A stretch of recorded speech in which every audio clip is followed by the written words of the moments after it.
Okay, I'm going to call this Thursday, May 20th, 2021 meeting of the Springfield Historic Commission to order. We have Commissioners Walsh, Nardi, McFarland, Kroll, and Schultes present. And like I had said before, we are a quorum of the commission, not of those present. So there are 5 present, and we may have one more. For anything to pass, it has to have 4 yes votes. So let me just do the COVID. In order to enable municipal government to continue its important work during the COVID-19 pandemic while assuring both city employees and citizens can satisfy CDC social distancing guidelines, the city of Springfield is providing public notice. It will conduct a public hearing using remote technology. Copies of said petitions and texts and maps may be requested by email or phone. Email should be directed to the Office of Planning and Economic Development at aallen@springfieldcityhall.com or by calling 413-787-6020. To view the public hearing, it is on the Focus Springfield TV website. And it says channel 17. I'm not sure if that's still it. Public comment will be taken in 2 segments. First public comment period will take place prior to the meeting discussion. The second public comment period will take place after the meeting, remain open for 24 hours after the meeting. To provide for public commentary in writing, mail Springfield Historic Commission, 70 Tapley Street, Springfield, Mass. 01104, or email allen@springfieldcityhall.com. And to provide for public comment by voicemail, 413-750-3223. Messages received will be played at the Historic Commission hearing or at the continued hearing date. All commenters should state their name, address, company, or organizational affiliation in addition to the items their comment pertains to.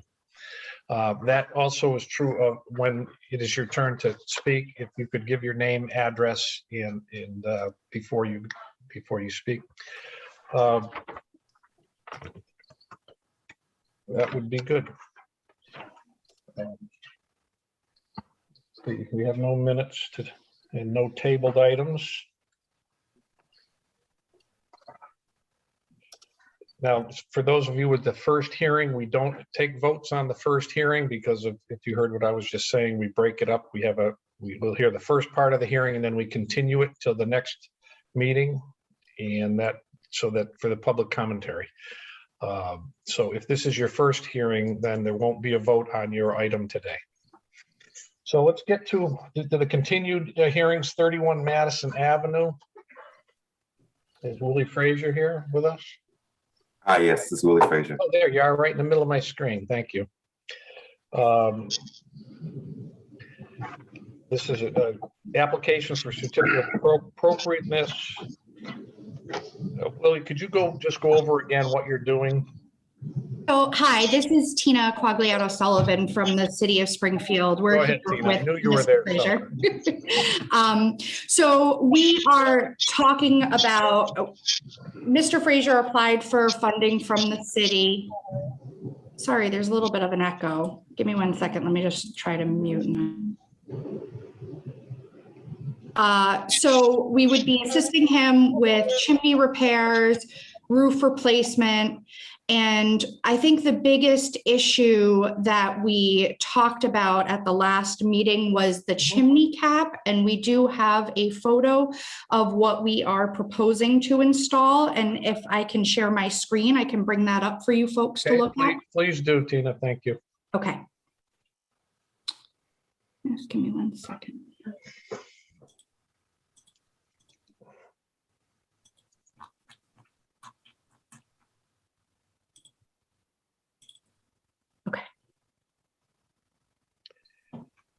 So that, if you can see my screen, that is Not yet. Oh, now I can. Okay.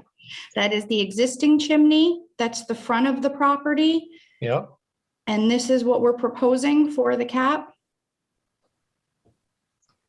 Okay. And that was really the only thing we were looking for information on, if I remember correctly. That was the rest of the repairs. I think you wouldn't be able to tell the difference from the street. We'll do everything to match existing. Okay. Do any commissioners have any questions of the applicant? No, hearing none. Is there anything else either Tina or Willie you'd like to add? No. Was there any public commentary, Alvin? No, we didn't receive any public commentary for this particular item. Okay, thank you. Any other comments? Got to entertain a motion to accept the application for certificate of appropriateness at 31 Madison Avenue for the repairs and the chimney cap as presented. So moved. Second. Thank you, Al. Thank you. It's been, motion is seconded. Is there any discussion on the motion? Hearing none, I'll call the vote. Commissioner Walsh votes yes. Commissioner Nardi, Yes. Commissioner McFarland, Yes. Commissioner Kroll, Yes. and Commissioner Schultes.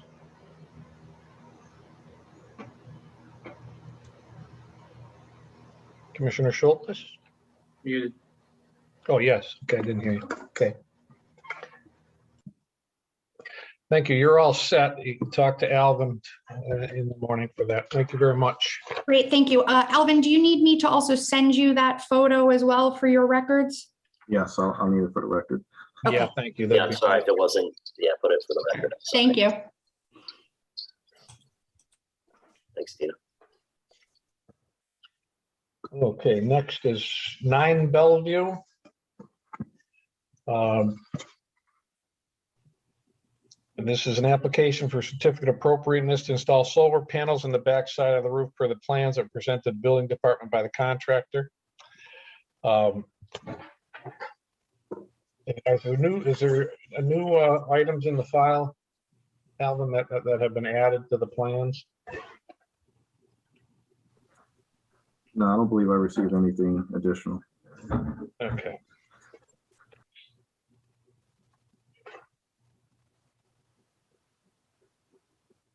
Okay. Was there anything else that the petitioner would like to add to this? Ms. Kelly? I'm from Sarah? Freedom Forever. Okay. I'm speaking on her behalf. I don't think we had anything else. Okay, I have that here. So just to refresh my memory on the visibility of like the conduit in the metering. So all of the pipe conduit or the roof conduit can be run through the attic, so it won't be visible from the street. The only thing that would be required to be on the front of the house within 10 feet of the existing utility meter is a disconnect. Okay, and that meter is located where right now? The existing utility meter is on the front of the house. They have it behind a lattice, Okay, that's right. so you lattice. can't really Okay, see it. Yeah. that's right, because it's unusual that they're on the front. Okay, any commissioners have any questions for the petitioner? No? Hearing none. Is there any public commentary? Alvin, any additional? No? You don't have any comments for this? Okay, I'm entertaining a motion to accept the application for a certificate of appropriateness at 9 Bellevue Avenue for the installation of solar panels. So moved. Thank you, Commissioner Nardi. Is there a second? Second. Okay, thank you. Is there any discussion on the motion? Hearing none, let me call the vote. Commissioner Nardi, Yes. Commissioner McFarland, Yes. Commissioner Kroll, Yes. Commissioner Schultes.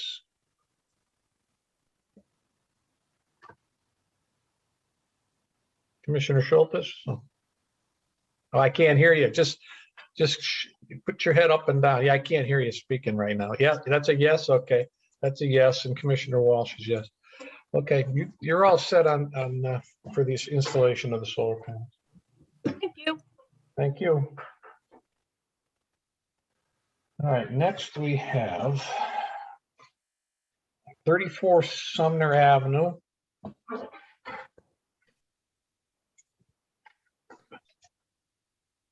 There's substantial public commentary here.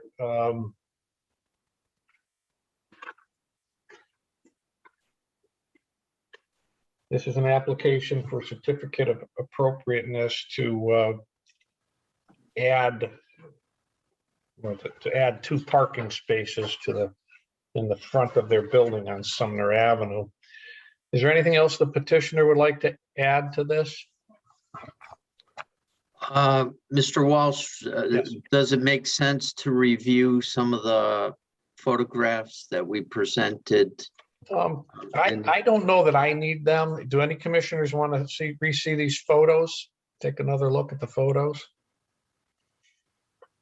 I mean, I do have a couple of questions about, I mean, the fence now doesn't have to be moved, correct? Everything stays exactly the same as it is today. There are 2 bushes that are at the flanking, kind of the end of the landscaped area that do get removed, but we add 4 more plantings to beef up the screening.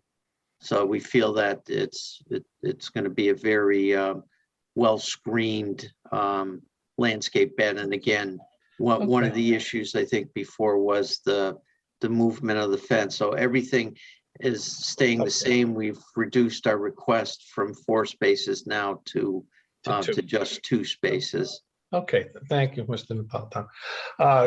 Alvin, I know some of these are already entered into the record. Can you tell me which ones aren't? So I know the May 12th from Ralph Slate, we entered into the record, correct? yes, all the new ones I turned in the folder. I don't know if. Well, it's probably too late for that now, so. All right, I'll read out the names if you want to read the comments. I will, go ahead, thank you. Okay. And everybody else, bear with us. We have to enter the public comments into the record. I have Angela Tompkins. Do you have Angela Tompkins?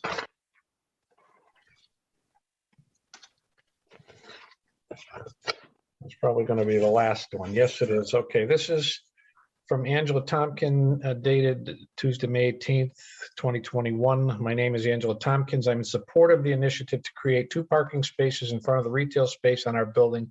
I'm a resident here at Sumner Place. I don't believe it's going to change the character of the building at all. If anything, it will be an asset enhancement. Thanks for your time, Angela Tompkins, 34 Sumner Avenue, Apartment 315, Springfield, Mass. We have a Richard Barron.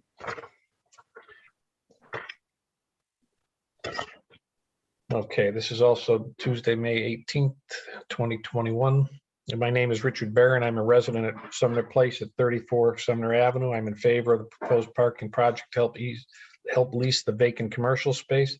In doing so, I believe the added revenue will help the upkeep of the entire property. I have another letter from Ralph Slate, a second letter. Okay, let's see.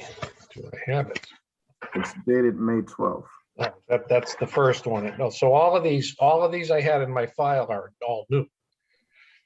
Okay, May 12th, Ralph Slate. Dear members of the Springfield Historic Commission, in 1914, in response to a rumored development of a building close to the sidewalk, property owners in Sumner Avenue from Long Hill Street to Fort Pleasant Avenue petitioned the City Council to establish a building line of 25 feet from the street. All new buildings constructed would need to be set back further than this line. As reported in the Springfield Republican on January 23rd, 1914, the owners did this to ensure a more attractive street and to enhance property values and to be a benefit to all property owners. This restriction was passed and recorded in Registry of Deeds, Book 885, page 322 and 323. The building line is why there is so much space between the public way and the various post-1914 buildings in Sumner Avenue.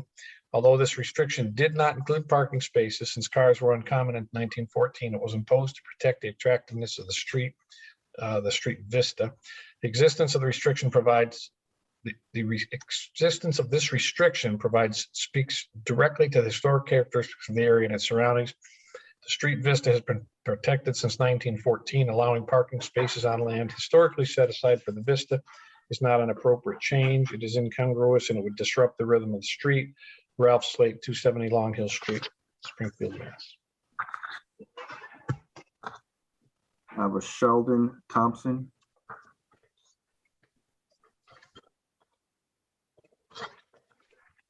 Okay, this is Tuesday from Sheldon Thompson, Tuesday, May 18th. I am Sheldon Thompson. I reside at 34 Sumner Avenue, apartment 309. I'm in agreement with the parking project.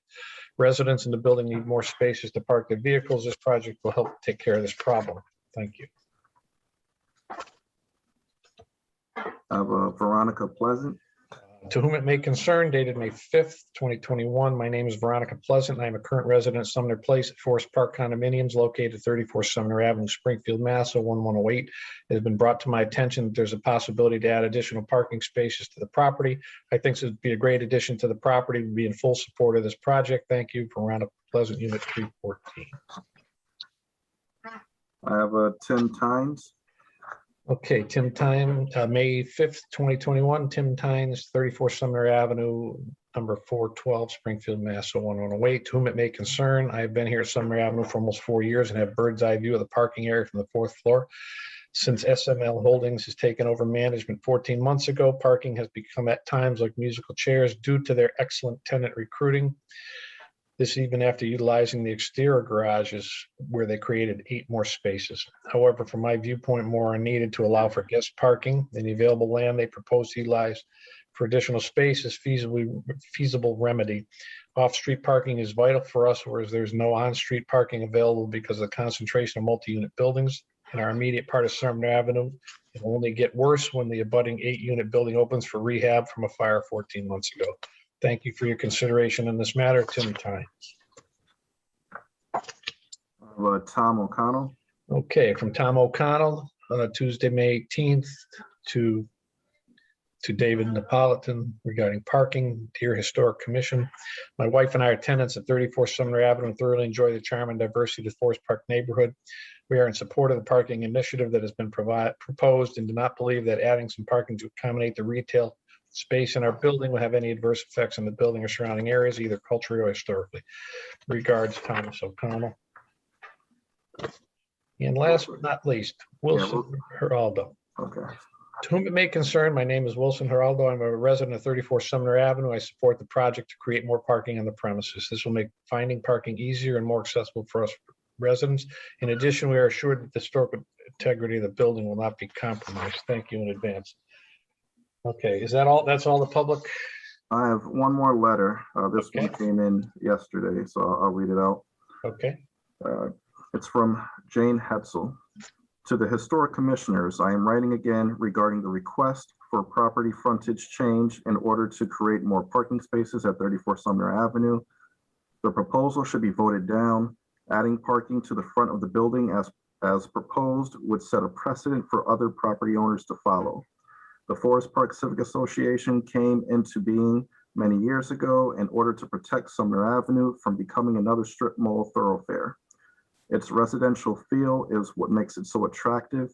The Forest Park Civic Association and neighbors have and will continue to rally to protect Sumner Avenue now and in the future. Thank you, Jane Hetzel, Forest Park resident and board member of the Forest Park Civic Association, 47 Bellevue Avenue, Springfield, Mass. okay, thank you. And that's the total of the public commentary? That's correct. Okay, any commissioners have any questions, or the petitioners, anything else you'd like to add? I think, you've offered to add pictures. I think we're all set with that. Any questions from commissioners? Everybody's a little quiet today.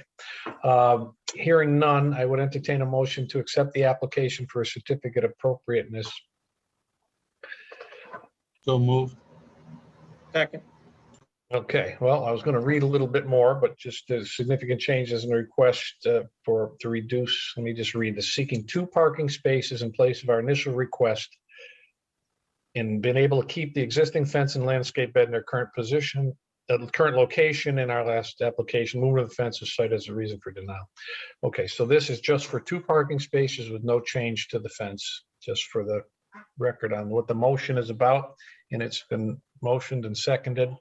Any discussion on the motion? Yes, I have a little discussion. I believe that it is, it's important that the Historical Commission protects these street vistas. And like the last letter that was read into the statement, it would set a precedent. My own thought on the matter, mirror what former Commissioner Slate's statements said as well. So I won't be voting in favor of this application. Okay, anybody else? Can I be heard? I'm Yes, not absolutely. sure. Now I you tried can. to. Okay, I'm sorry. I tried to chime in before. I think it was a problem with on my end. To a question to Commission Member McFarland. Do you think, and I'm really looking for, assistance here. Do you think that the non-contributory nature of the building itself should play at all into the decision of allowing or not the parking spaces? Because that's really the one thing that has me, undecided at this point. I don't think it should be considered. It's in a local historic district. Sumner Avenue is one of the most beautiful roads in the city. It's been historically intact all these years. And to start allowing changes like this just once opens the door to others. And even if you were to make a consideration on the building itself, what's to say that, somebody down the road uses this instance on a beautiful historic property that's been there to, pave in front of their property line and, disrupt that street vista. So that would be my thoughts on that, Steve. Sure. I do see the difference, obviously, like the Walgreens at the X on Summer was a horrible decision. However, that was allowed apart from the non-historic nature of Walgreens.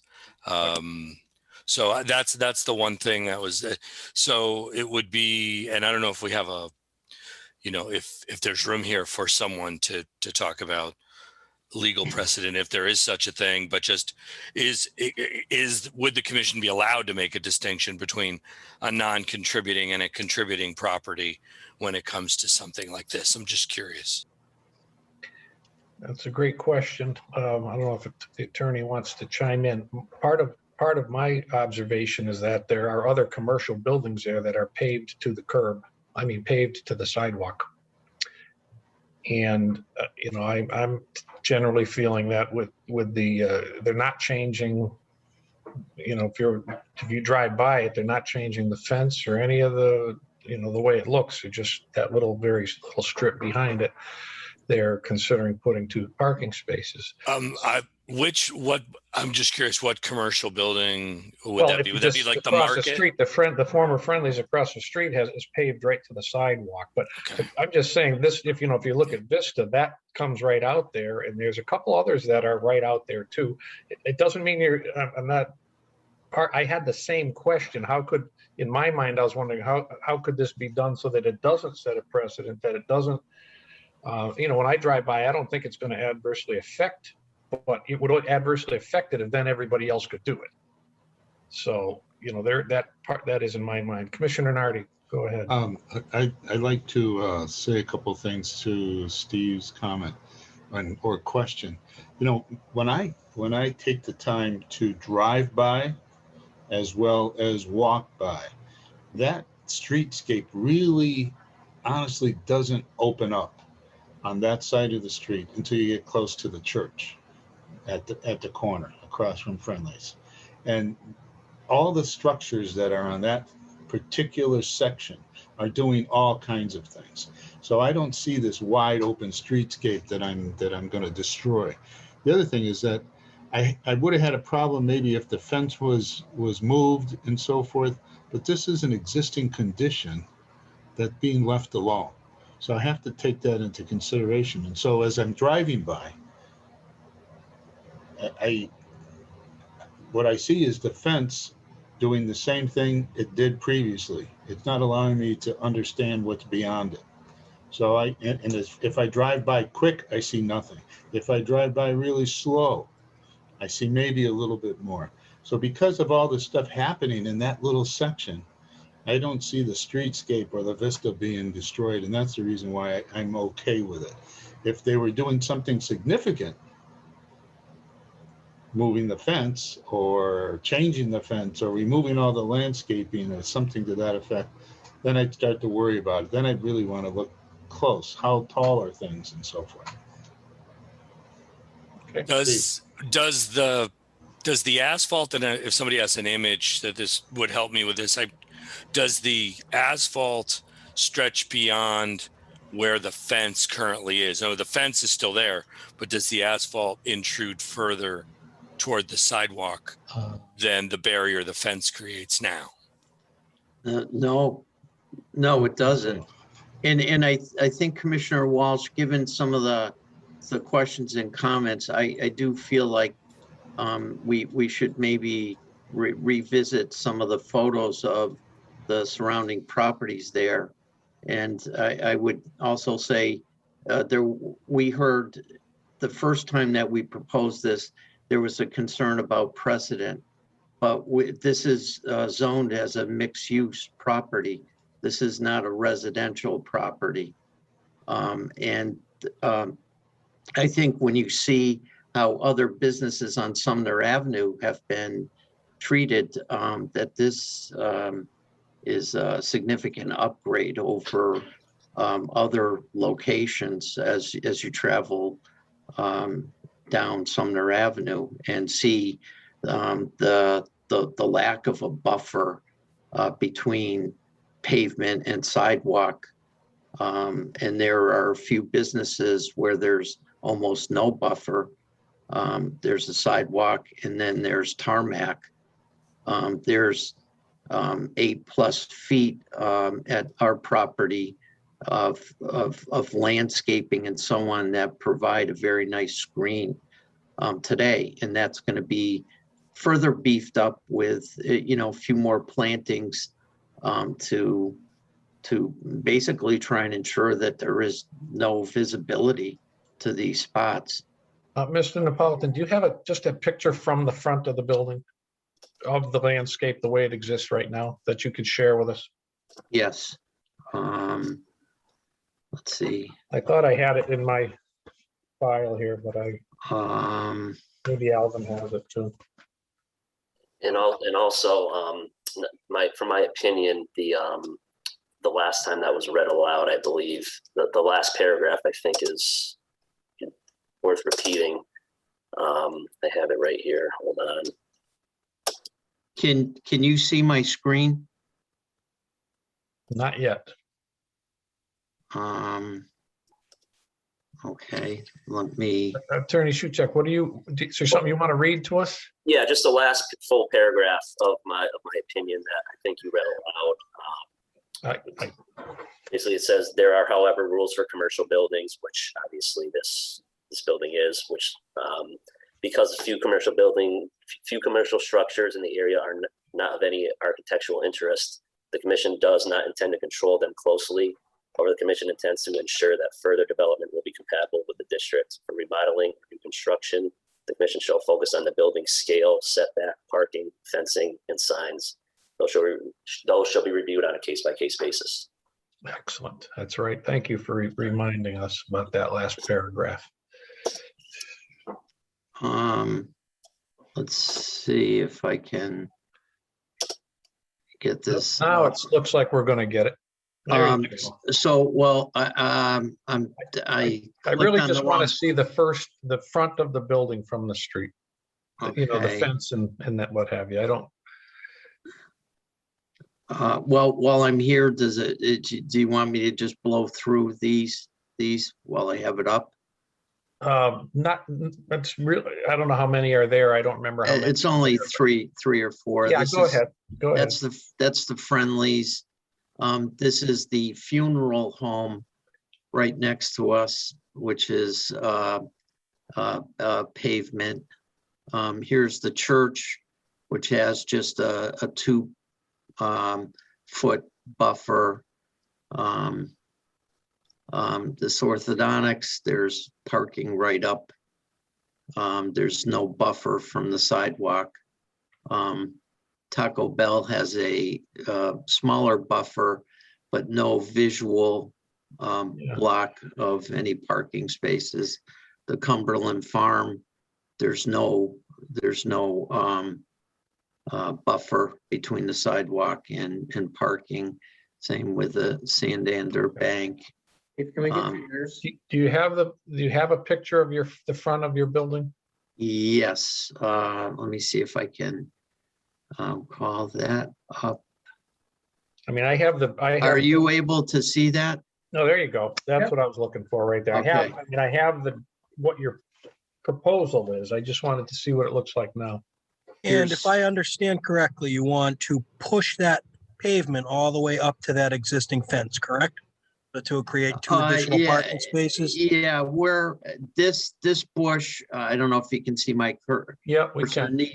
Those two come out and we beef up. It's from this angle, it's hard to tell, but we beef up with 4 new plantings to fill in the space that this is. So the parking is up here. Behind the fence. This landscape bed, the fencing, everything, it stays right where it is. Okay. So we're a distance from the road. Here's another view of it from the street. Again, I think it's it's screened We're good. pretty well. Okay. Yeah, thank you very much for that. Is there any more discussion from commissioners? Commissioner Nardi, you shared some photos. I don't know if you can share screen, the photos that you have. I think I can. That's why I sent them to you. You might be able to do it easier than me. Okay, let me see what I can do. Okay. Well, if I could, while he does that, well, we're in consideration mode among the commissioners, if I'm not mistaken. Yes, we are. To me, the photos that were shown of some of the other structures, which are clearly horrific, doesn't to me speak of it speaks to me of the ills of what's obviously become a horrible precedent. That I think that actually if what I had seen was less egregious, strangely enough for me, I might be more inclined to say, well, I could see how maybe a delicately well done thing, but I think what we can see is that those things are just awful. Yeah. I'm not sure how many of them were inside a historic district and how many are outside. So I know it doesn't extend all the way down, but just saying that actually that kind of confirms my opinion. Right. Which is I think in an opposite direction of what was intended. Yeah. Which is why Attorney Shuchuk chimed in, because I'd asked for a legal opinion of whether we even had any say in a parking space.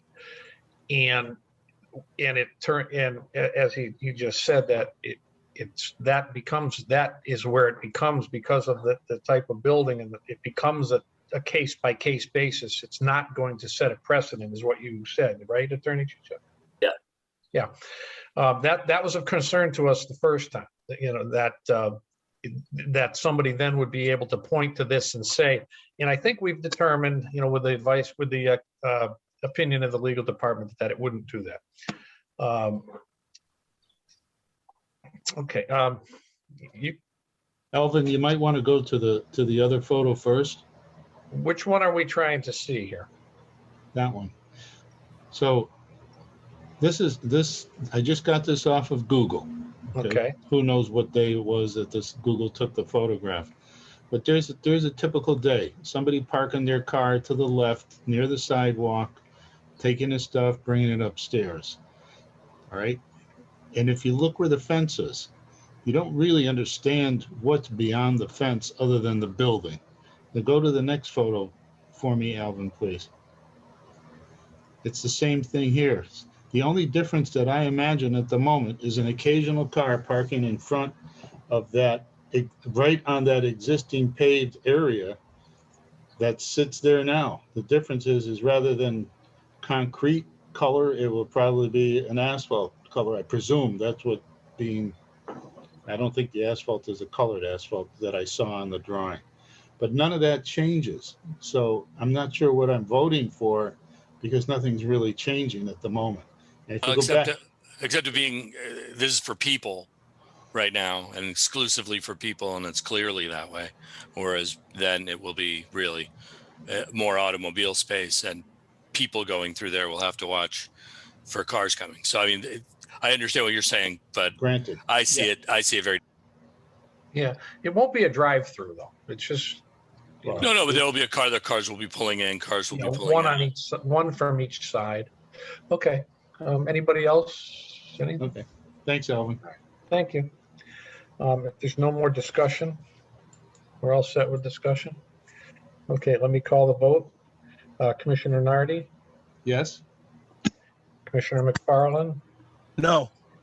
Commissioner Kroll, Yes. Commissioner Schultes, No. and Commissioner Walsh is yes. That doesn't pass. It's 3-2, and it won't pass in that manner.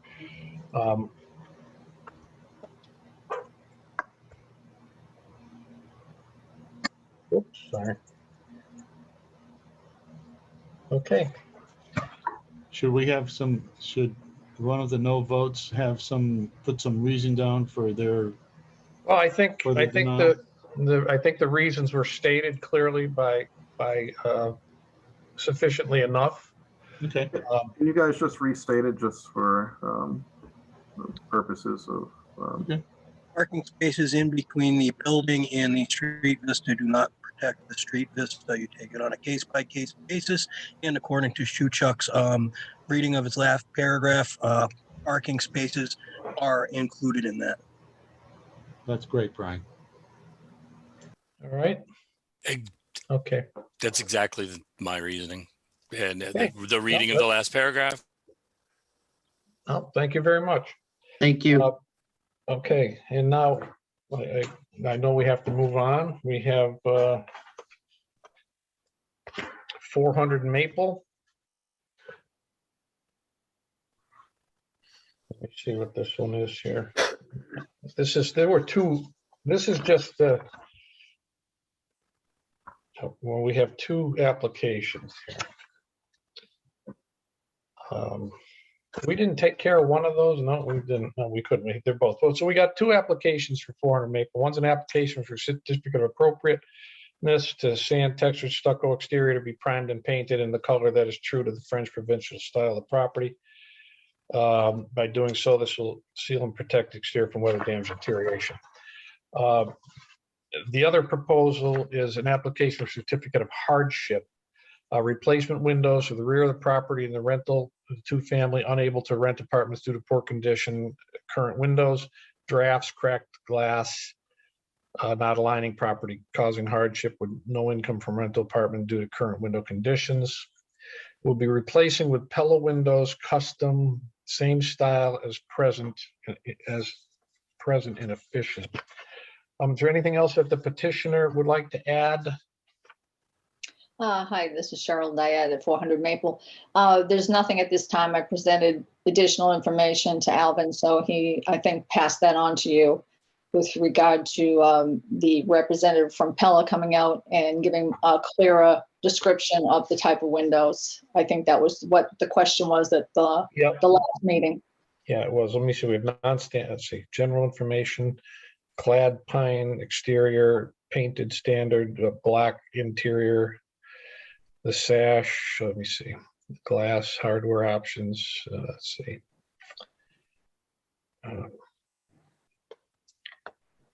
No custom grill.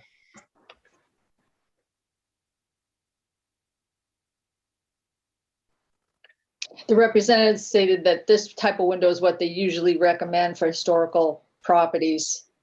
For replacement, he said that the commission should be aware of that. They've probably run into this before with these type of windows. Well, that's that's true, except what we want, we try to represent the windows, not just the style of windows, but the number of lights, the number of panes of glass and things like that. We don't want a 1/1 when you have a 6/6. Exactly. So that's what I'm not seeing here. So maybe it's probably in this paperwork. I'm just not seeing it, how they're doing the grid. Yeah, I explained to him I want to continue, keep the current grid pattern that's on there. Right, but it has to be exterior. It can't be in between the glass. And I'm not seeing that. Am I just missing it? Is it exterior grids? I thought he said they're mounted to the glass itself, but they're not through the glass. They're actually mounted on there. All right, well, that's part of my concern, and I thought that's what we said last week. I just can't see it in the paper. And when we okay this, it's going to be what's on the paper. Any commissioners have any questions regarding these windows or actually, we have to take 2 votes here, correct, Alvin? That's correct. You have 2 applications, one for windows, one for paint of a masonry. Okay. And just to reiterate, I did go out to the property, and I believe these windows are towards the rear of the building. Yep. And the rear is minimally visible. Yes. Okay. Well, I'm going to break this since it's going to be 2 votes. Let's do the paint. If there's no other comments on the application number 1 for appropriateness regarding the stucco exterior, to entertain a motion to accept the application for certificate of appropriateness at 400 Maple Street for the sanded texture stucco exterior to be primed and painted, and the color is true to the French provincial style of the property. So moved. Second. Is there a second? Is there any discussion on that motion? Okay, hearing none, can we call the vote? Commissioner McFarland, Yes. Commissioner Kroll, Yes. Commissioner Schultes, Yes. Commissioner Walsh is yes, and Commissioner Nardi. Yes. Okay, that takes care of the paint. Now let's go to the window. Any other questions for petitioner? Hearing No. none, go ahead, Cheryl. Oh, I said no, not at this time. Oh, okay. I'd entertain a motion to accept the application for certificate of hardship for 400 Maple Street to replace the 6 windows with the Pella.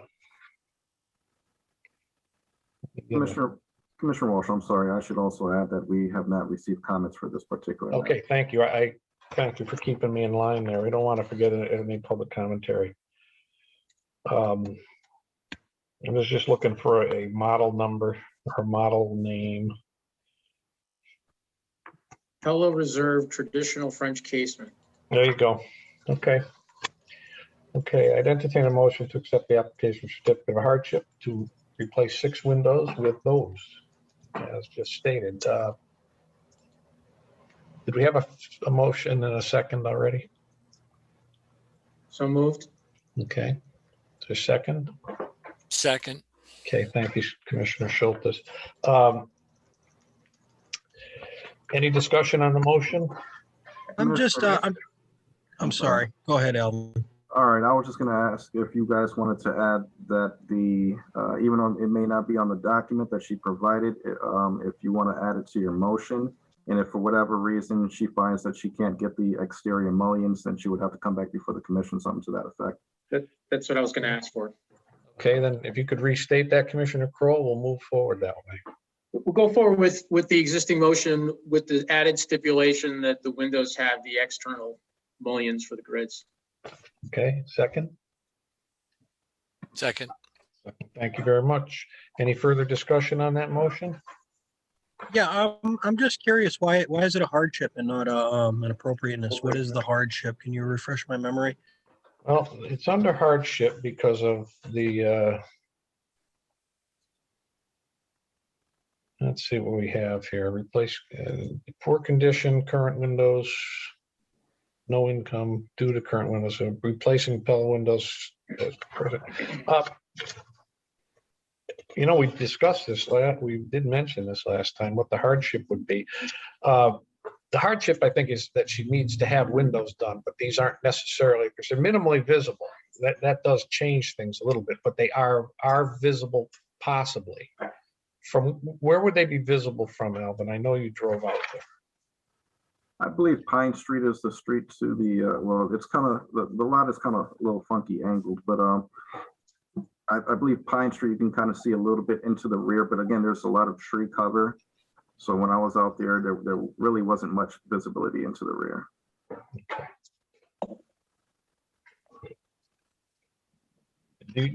Commissioner McFarland, do you suggest that it should be under a different? No, I was just curious. I just kind of wanted the clarification is all. Okay. Appropriateness would indicate that it's okay, that's just the way it is, and this under hardship indicates that any other change to it or any other windows to the house or whatever would still have to come before us. They're not going to be automatically approved under any other circumstance. Understood. Okay.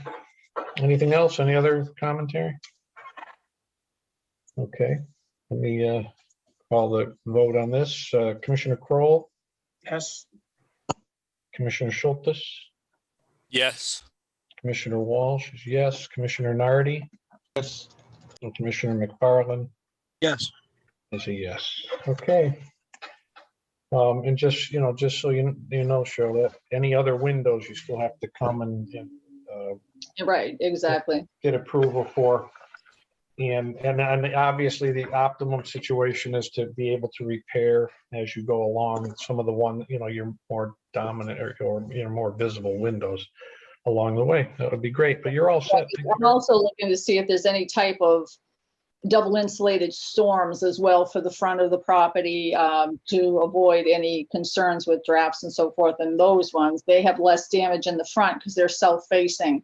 These are in the rear where they're, like Alvin said, they're very minimally visible. Several of them aren't visible at all on the interior of the rear courtyard. So I am doing all I can to try to minimize any changes as possible. Yeah. The good news there, and there is some, I think, is that we don't control storm windows. So any quality storm window that you add is non-applicability. Oh, I thought you couldn't do an exterior storm. Am I wrong in this? Yes, you're wrong in that. Okay. But the window, the wood window, that's where you have to come and see us if you make any changes to those. Right. But anyway, it's a great house. Take good care of it, and we appreciate your coming before us. Okay, thank you. All right. You're welcome, Joe. Okay, let me see. Hold on. Where were we? Okay, we're going to move to the new public hearings now. Okay, this is 367 Hancock Street, Elias Brookings, Local Historic District.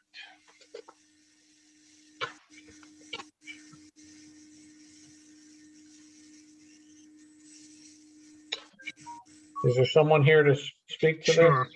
Good evening, Mr. Oh, Mr. Peter, Walsh, how are you, Mr. Peter? Ferrafino. Good to see you. No, I just waiting for my cue. All right, you're on. You're on, brother. Okay, so we, Home City Development, which is a Springfield-based not-for-profit housing development company, are undertaking renovations to the former Elias Brookings School. We purchased it from the city in June of 2018. We've received approval from Mass Historic, National Park Service. We have our Part 2 approval from National Park Service. We'll actually be submitting a nomination for the National Register of Historic Places for the property later this year. And we did, back in March, close on all our financing and started construction to adapt and reuse the property as 42 affordable apartments.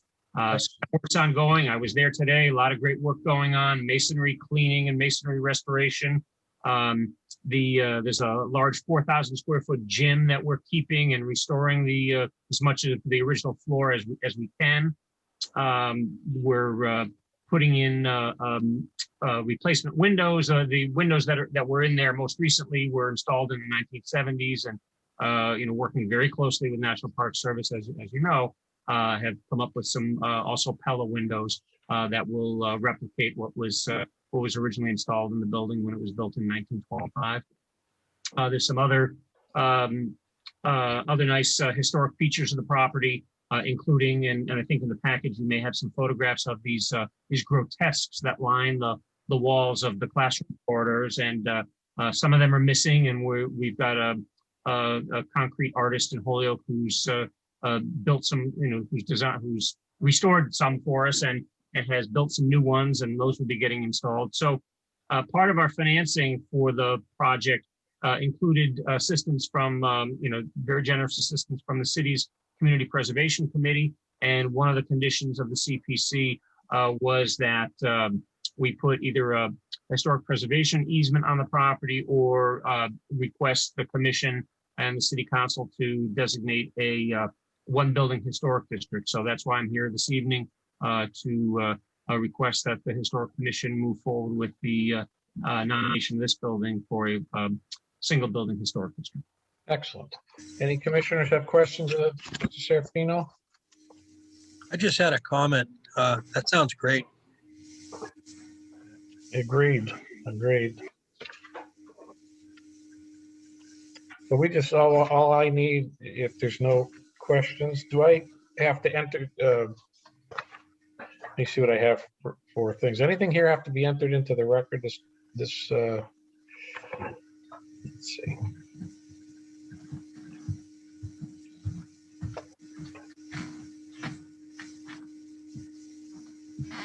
Okay.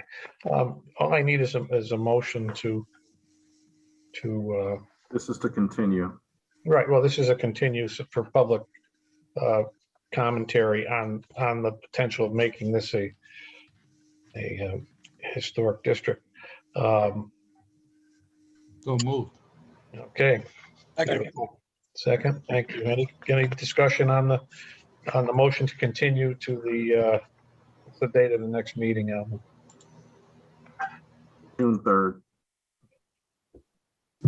June 3rd. At which point I could probably add, if this letter has to be read, and I can read it in then with any other commentary. Any discussion on the motion to continue? Hearing none, let me call the vote. Commissioner Walsh is yes. Commissioner Nardi? Yes. Commissioner McFarland? Yes. Commissioner Kroll? Yes. And Commissioner Schultes? Yes.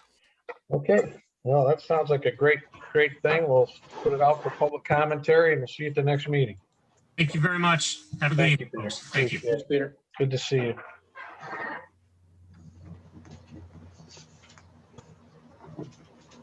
Okay, this is historic preliminary study report received by the Mass Historic Commission. This is for, I'm not sure how to pronounce that, Onchman House. Who's here to speak on that? We have Miss Lisa Goodman. Her mic is muted at the moment. Okay, Lisa, if you could unmute and tell us, describe your project. You're still muted.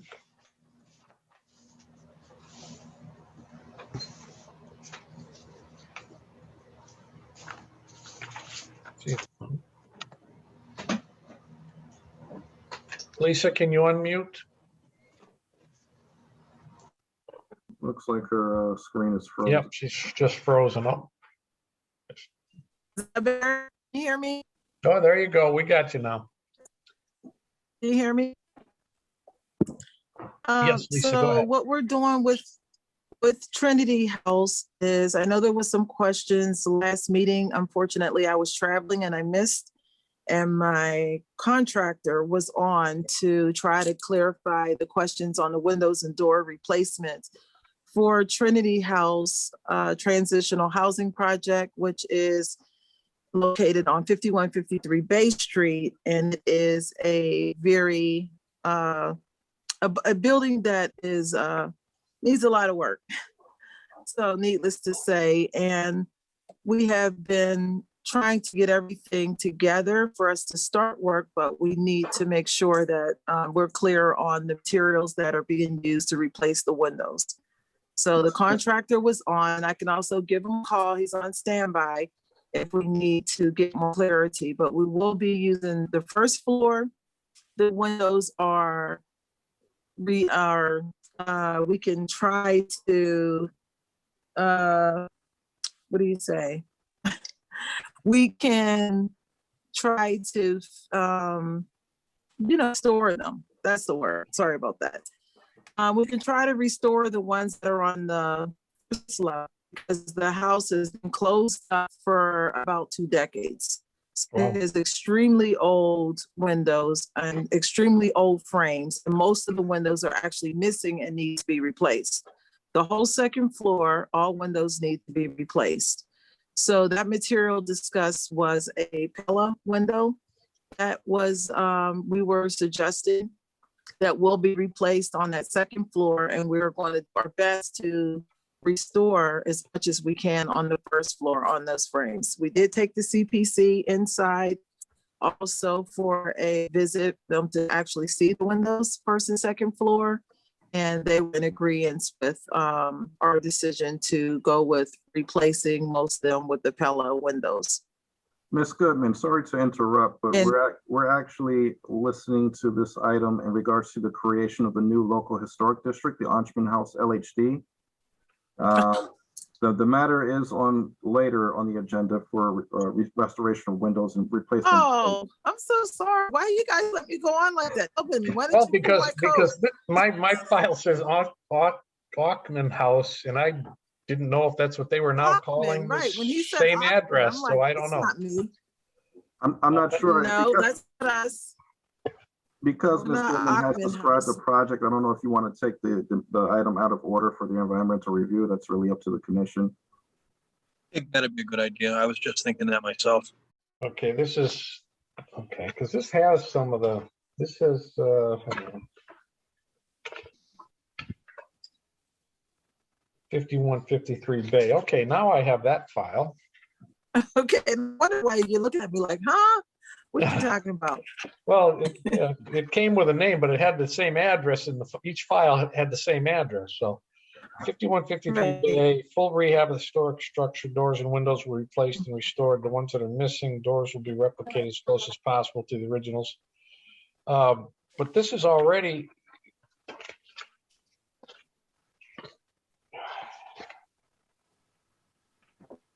The question became, you had a previous approval with the scope of work, but the change now would be which, there needed to be detail on which existing windows were going to be repaired, right, which windows were going to be replaced, and with which specific window from Pella.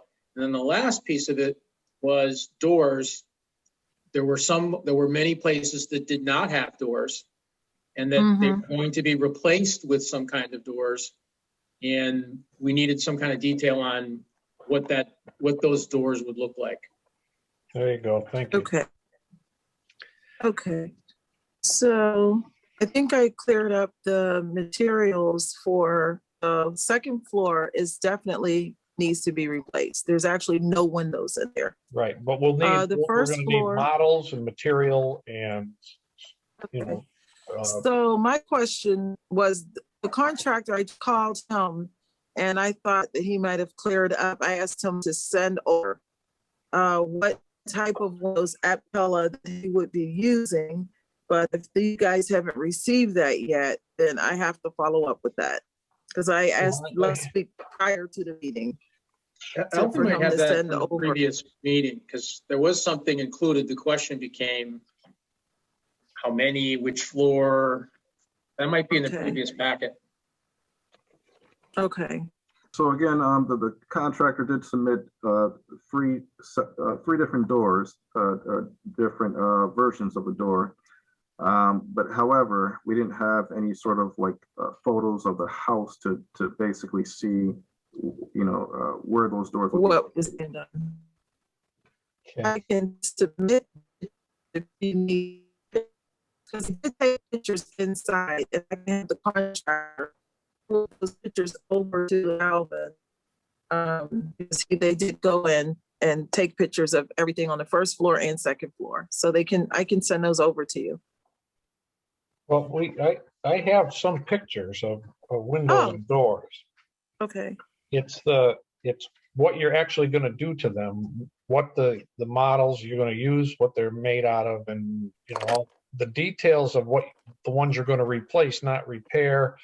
But you know what, we can continue this and you know, you can just get all that information together for us for the June 3rd meeting. Okay, that would be awesome, because like I said, I missed the last one and I've been traveling and extremely busy. So I want to make sure that I get all this stuff to you before the next meeting. All right, so let me just take the 5153 Bay Street, the relative to the rehab. And if nobody else has any more commentary on that, I'd entertain a motion to continue to the June 3rd meeting. So moved. Is there a Second. Yeah, is there any discussion on that motion? Okay, let me just call the roll here. Commissioner Walsh is, yes. Commissioner Nardi, Yes. Commissioner McFarland, Yes. Commissioner Kroll, Yes. and Commissioner Schultz. Yes. Okay. So you understand what we want on that now that you're making that change. The windows, any style, anything, obviously it's got to fit into the historic. It's got to be acceptable by historic guidelines. Mainly because of the next thing that we're talking about now is the potential local historic district. Mm-hmm. So it says local historic preliminary study report has been received by the Mass Historic Commission. Your report was received. Let me see what else it says in here. So in order to make it, obviously, I have no problem if an organization wants to make a property historic district, but that's when all those guidelines are going to be the most stringently adhered to. Right. Relative to doors and windows and anything like that. So is there any comments you'd like to make on making it a historical district? No, I'm clear on that. One thing needs to happen first before the second thing can happen. So let me get the materials and everything cleared up, and I'll get those over to you guys for the next meeting, and then it'll be a much clearer, a better decision for you to vote. All right, well, we would be continuing this anyway, so I'd entertain a motion to continue. Before you put the motion in, I just want to clarify that she's her organization is requesting that this structure become a local historic district, as she has been sort of, it's been a request by the Community Preservation Committee, as they are receiving CPA funds for remediations of the structure.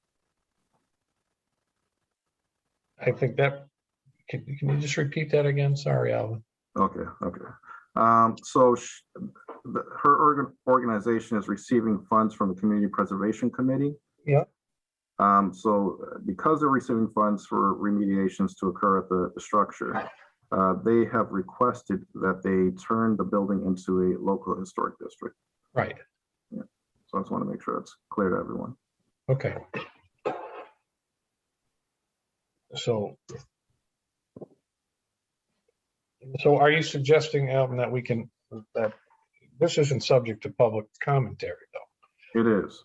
It is. What am I missing here? For all of you know, this is why I value Alvin so much, because he keeps me in line. Okay, just to go through the I thought this was just us saying that we think it should move forward. So you guys previously looked at their preliminary report and stated that it should go to the Mass Historical Commission.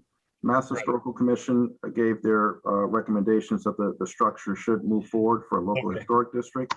So after 60 days of their comments, you guys have to hold a public hearing to send it to City Council. Okay, I was just one step behind you, that's all.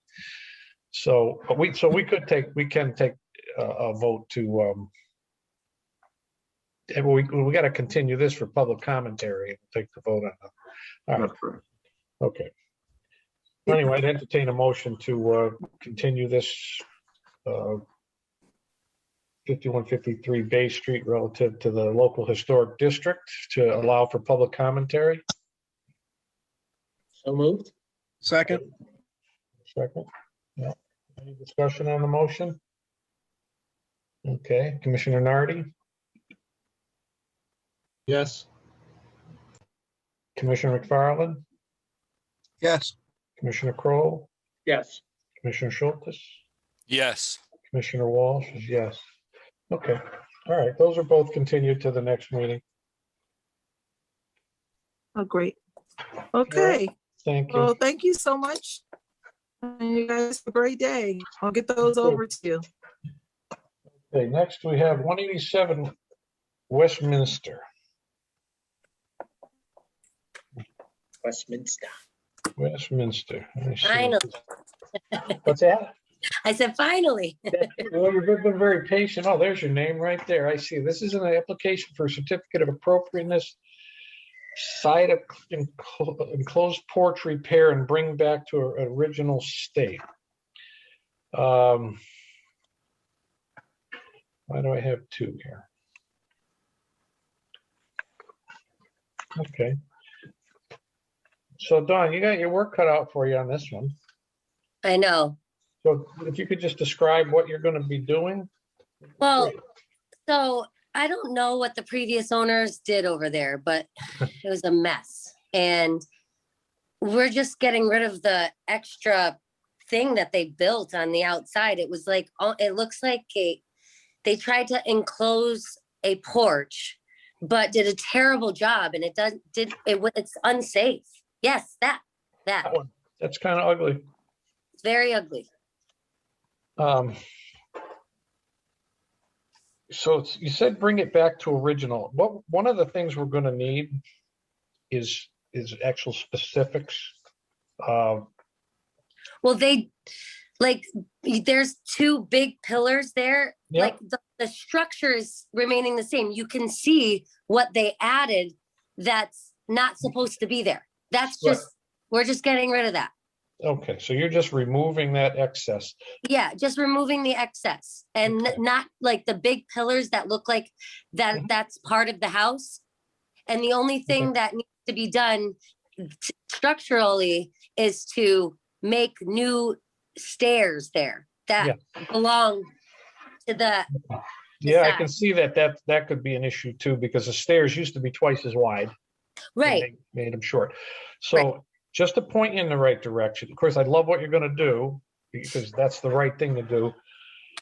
If you're going to change, like if you're going to do new flooring in there, because it doesn't, like the picture isn't that clear, but it looks like No. We're not adding any flooring, just the stairs. No, okay, I understand. I'm just kind of speaking in general now, that if you do get to a point where you look at that material and that all has to come back before us. Alvin, I'm not sure if the removal of this has to come before us. When I spoke to Ellen, the pictures it doesn't even show that there. Yeah. It didn't even show that part being there. Okay. All right. Like public records, I mean, it doesn't show that it's even there. So it was definitely like an add-on. Yeah. It was probably just I don't know. I don't even know what they did. You don't even know what was in it. It looks like they even added a little side porch. That whole thing's just going away. Just go away. That extra 4 feet or so is just going. It's just going. And then I see they got windows. The windows are going. No, they had replaced those windows before I bought it. Yeah, I that understand. whole house has replacement windows, and that was not me. Yeah, that's not what I'm just looking at it, trying to get a feel for what's it's going to look like after. It's just going to look like a pretty little side porch, and it's just going to be painted. We already started painting the house, which is it already made it look like a million times better. Sure. So we're just going to paint it. Okay. Because it is any commissioners like to comment? Oh, go ahead, Alvin. I'm sorry, because it is a change of appearance, and it would, that's why it has to come before the commission, even if it meets the appropriateness guidelines, which it sounds like it would. It sounds like an appropriate thing to do, but because it is a change, that's why it's before you guys. Okay. I'm not sure if you guys require a rendering. I don't know if that would help you guys kind of. I don't.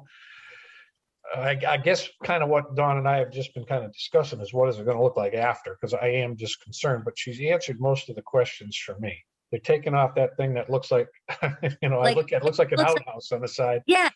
And some of the other things that enclose that porch. And what I'm saying is that if then any other material or things have to be replaced because of when you remove things, if something's not right, you have to use the same material, or if there's going to be a material change, you would have to come and tell us what it is. So what about the railings? Because I'm gonna be putting on the stair, like I'm gonna be widening those stairs and putting railings. So I Okay. just need to tell you guys, it's gonna be the exact same wood that's there. Yeah. We have railing guidelines. Okay. And that one that's there clearly doesn't fit it. No, yeah, no, that one isn't, no, I wanna put what I should be putting there. Okay. Any commissioners want to jump in here, please? No? Yeah, I just wanted to get an inventory. So the outhouse is going away. The stairs are coming off. Right, and new what they railing. built in with the windows, you're gonna basically open the porch back up to what it was before. Right, so those windows are going, they're gone. Right, exactly. That's good. Yeah, it's just gonna be the railings and new railings for the stairs, that's it. So that's right. So those would be the things to to look at is what will the railings look like? How tall will they be for the actual porch? And then the second half will be how wide will the stairs be? How will they be made of? And then those railings, how will those railings? So that's what it, you can see in the picture that Vinny put up, that you can see where the stairs need to, if you, Vinny, can you put that picture up and I can explain? Or no? Ben? I've got that picture here. Okay, he's got it. I got it down. So I just need to see, where are you? Oh, can I see it really quick? All right, so see to the left, yeah. So that railing is not, yeah, that's terrible. So those stairs are gonna go wider to the left to where the other railing is. And then new railings coming down. Okay. So those are the things you'd want to outline for us. What are they going to look like? Are they round? Are they going to be black piping? Is it going to be wood? Wood. It's going to be wood. Those are the types of things that typically we would want to know. And okay, and just tell you how high and what type of wood? Yeah, well, yeah, yes. Okay. And there are, and for the railings, you might consider the black pipe railing. It's almost an easier solution if you see some of the homes in your neighborhood. And you might look around a couple other things, because I know I can see that you'll be doing other work to that, but just for in the future, just look for the different ways that the porches in your area have been constructed. Of course, some of them are really bad, but there's a lot of them really nice ones. I want to break this into two separate things, or at least I want to talk about it two separate things, because I'm certainly okay with you removing every single thing there that wasn't part of that original porch. Right. But we can't really vote we can't vote tonight anyways, as I explained earlier. It has to go to the June 3rd meeting and to allow for public commentary. But but we'll need like a materials and description and a rendering, if possible, what the front stairs are then going to, and rail is going to look like. Not front, this is on the side. I mean, right? the front of that little porch. So if you find in the meantime anything else changes, just let us know. But anything you can bring to the next Zoom meeting, which hopefully we'll be getting in live meetings one of these days. I do have one question. Go ahead. I'm trying to look at 187. Is it visible from the street, this entrance at all? No, it's not. It's actually you pull into the driveway and it's to the left of the driveway, so you can't even see it from the street. Yeah, I believe it is minimally visible, which is another reason we shouldn't be too worried about it. But you just should, obviously, if you're going to replace the steps, replace them as historically accurately as you can, is what we're saying. But it certainly will look better when you're done, I'll tell you that. What you don't even know. We've already made, it's like 1,000,000 times better than it was. It's just way longer than we thought it was going to be. It's okay. It's a beautiful house. Any other commissioners, anything they'd like to ask? Okay, I don't entertain a motion to continue to the June 3rd meeting. Okay. Motion to continue? Yes. Is there a second? Second. Okay, any discussion on the motion? All right, Commissioner Walsh votes yes. Commissioner Nardi, Yes. Commissioner McFarland, I'm recusing myself from this matter. recused, and Commissioner Kroll Yes. and Commissioner Schultes. Yes. Okay, so you got what we're after, and so we have to leave that up to public commentary. And Don, I'm sorry, Commissioner, Go- but under go the FAQ, I just posted it on the chat. It has some additional information that's required for renovations or anything like that, for photos, evidence, and drawings and alterations. So that just, if you take a look at that, it says what is required for. Is that under the comments from you? What do I do? If you click on the FAQ, the link there, the FAQ, it has the additional information that's required for renovations or alterations or even demolishing any buildings. Is it the very last posting there, the bottom one? Yeah, the link that's right there. Okay. It's just the main page of the Historical Commission that frequently asked questions. Okay.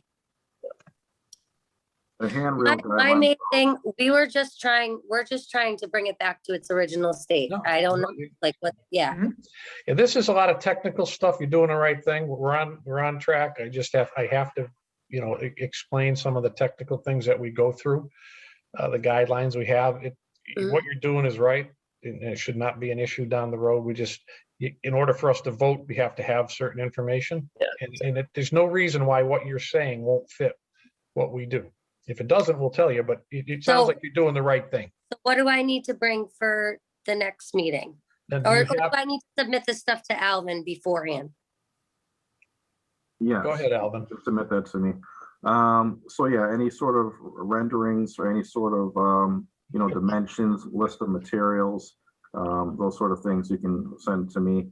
Again, on the website also, there are handrail guidelines for you to review.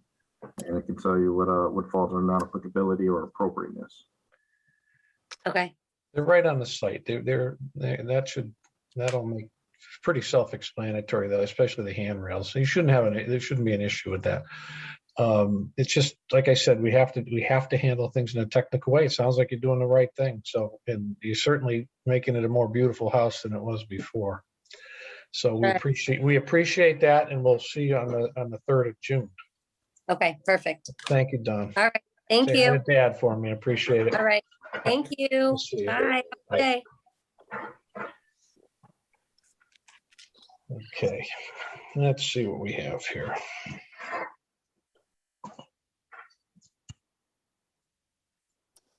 Alvin, I always figure that you've already kind of guided them in the right direction on that, but please, thanks, Attorney Shuchuk, for jumping in there and making that available. Okay, where are we now? We're at 151 Forest Park Avenue. This is proposed change, additional equipment on the back exterior of the wall house to reload utility meter within 10 feet of the current solar equipment. Utility meter box currently in the front of the house would not be removed. It would act as a junction box. An additional box of similar size would be installed on the side of the house where the solar equipment is currently located. And the utility would be placed there. Okay. This is David O'Leary. Yes, I'm Jeff Constantine. I'm the owner of Solar Flare that did the work. Okay. Do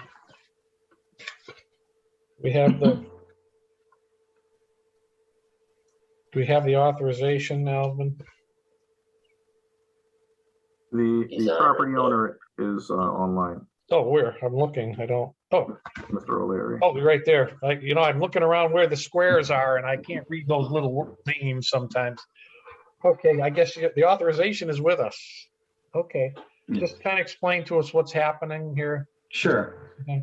Sure. We, back in November of 2019, we were granted permission to install the solar panels. Yep. Provided that we installed the meter and disconnect not next to the current meter, which is on the side of the house behind a large bush.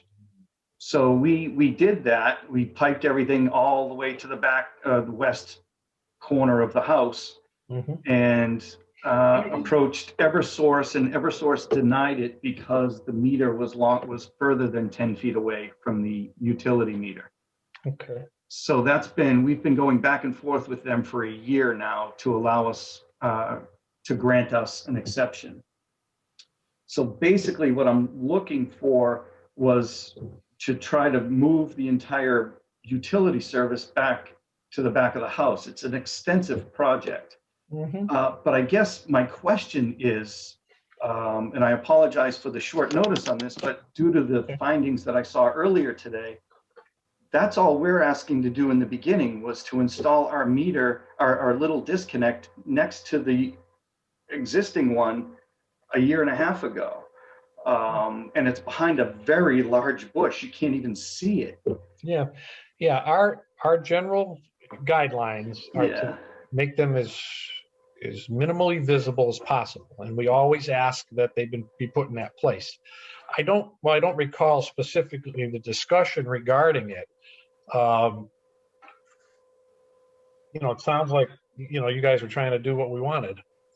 It's just, I wish at the time we knew that the electric company would have said, you can't do it that way or something. We're learning too sometimes. Sure. No, and I understand. So I guess my question is we really don't want to, this is a huge expense to even try to attempt to move an entire utility service to the back of the home. What we really want is to just be able to put our disconnect, like the previous person from Freedom Forever got accepted. We just really want to put our disconnect in the front, and utility company is okay with it. Yeah, I wish I could remember any of the discussions we had on it, because we normally do touch on where is the meter and then where would your equipment be relative to the meter. And I just have no recollection that it was going to be on the other side of a building or on the other side of the house.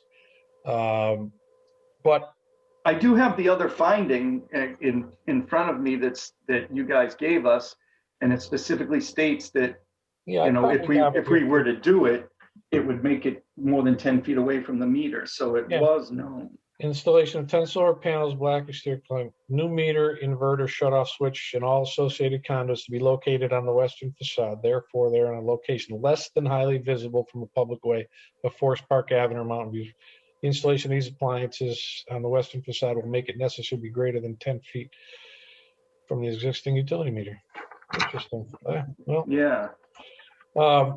So I'd really like to just, we put all the piping in the back. We did all of that. We really just want to put the disconnect out behind the big bush. Yeah. Well, any commissioners have any questions or? I think that picture says 1,000 words.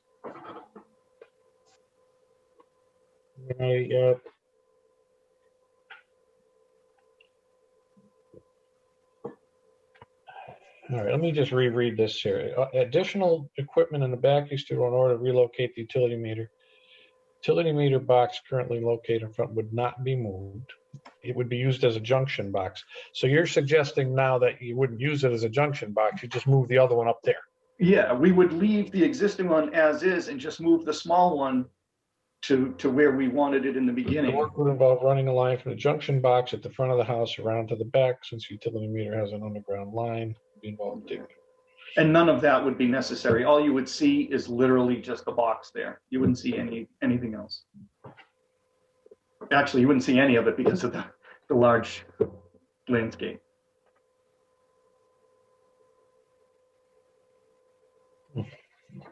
So you were willing to do the other until you heard what just occurred? No, I honestly wasn't. I had no choice. I had to at least present it to you. Yeah, okay. I get it. Believe me, we get it. This solar stuff, it's different every time. I agree. You know, our guidelines are fairly clear in that we want it to be minimally visible. Yeah. Is there any, I mean, I know the bush is there, but anybody could take that bush out. And is there any other way to minimize the visibility? We could put lattice up, which is what the previous person said they had. Yeah. I don't know, any commissioners, please jump in on this one because this is a first. To me, it sounds like a justifiable hardship in my opinion. Okay. I tend to agree with you. It's a new one for us. So I figure that if we get some opinions here, if it happens again, we might have a little bit of perspective. Go ahead, Commissioner Schultz. I would say I agree too, but I think in reference to you, with all due respect, saying, well, that's what, we wanted to do in the first place. We don't want the original meter in the front.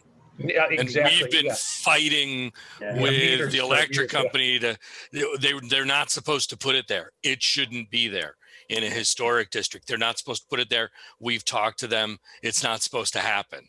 Right. That's what I mean? So the problem actually isn't us or you. Right. It's that they did that initially when they weren't supposed to.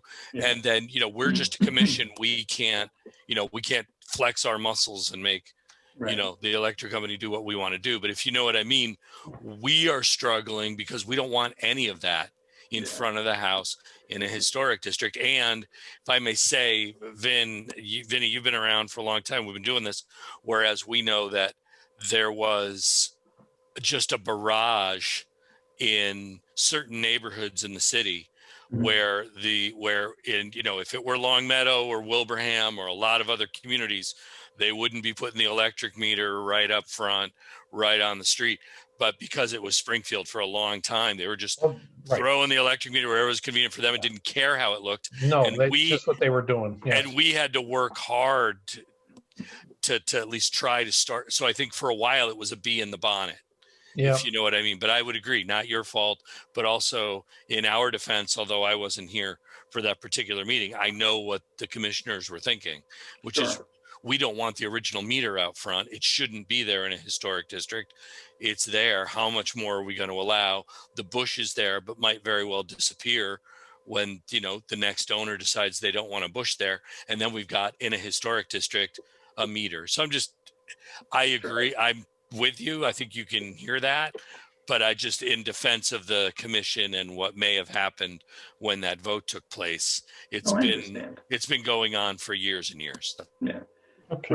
We're all kind of at their mercy, and it's terrible. But is there any other potential mitigation things that could be done? I mean, just say projecting that bush is either going to get trimmed back because it actually looks quite overgrown.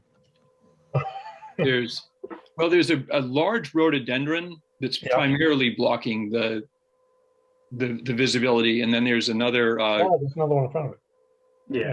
Yeah, kind of down and below. There's on right beside the steps is I don't know if it's a juniper yew, something like that. An evergreen.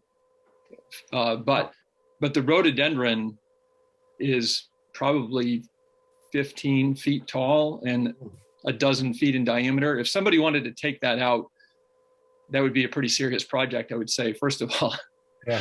But it's also, really adds to the house. That's one of the reasons we bought this house, actually. But, like you said, I can't control what the next people. Yeah. Well, if there's, they would have to spend a couple $1,000 at least to take that, but take out the rhododendron. Yeah. Are there any other commissioners have any questions? Just would you be objectionable to putting a piece of lattice maybe behind the bush, just kind of as a contingency, in case someone after you does take out that bush, because that lattice would then be a controlled item, I think. Interesting thought. I'll have to get to Attorney Shuchuk on that one. Yeah, because that's adding another thing on the front, right? It might involve having to actually trim the bush to actually get it in there. It might be detrimental to it. Right. Well, I figure if you're working back there, you're probably trimming it anyway. Well, we pull it back out of the way. Yeah, and Eversource wanted us. Well, it was unclear. They were already complaining that the rhododendron was too close to the existing meter, which, you know, like you guys were saying, they're the ones that installed it. This rhododendron has probably been there, you know, who knows, 80 or 100 years. Yeah.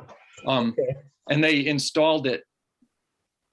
I doubt that the electric service was installed when this rhododendron, before this rhododendron. Sure, it wasn't. All right, well, Anyway. we have to continue this hearing anyways for public commentary. And, you know, oops, I just dropped my pen. See if I can get it back without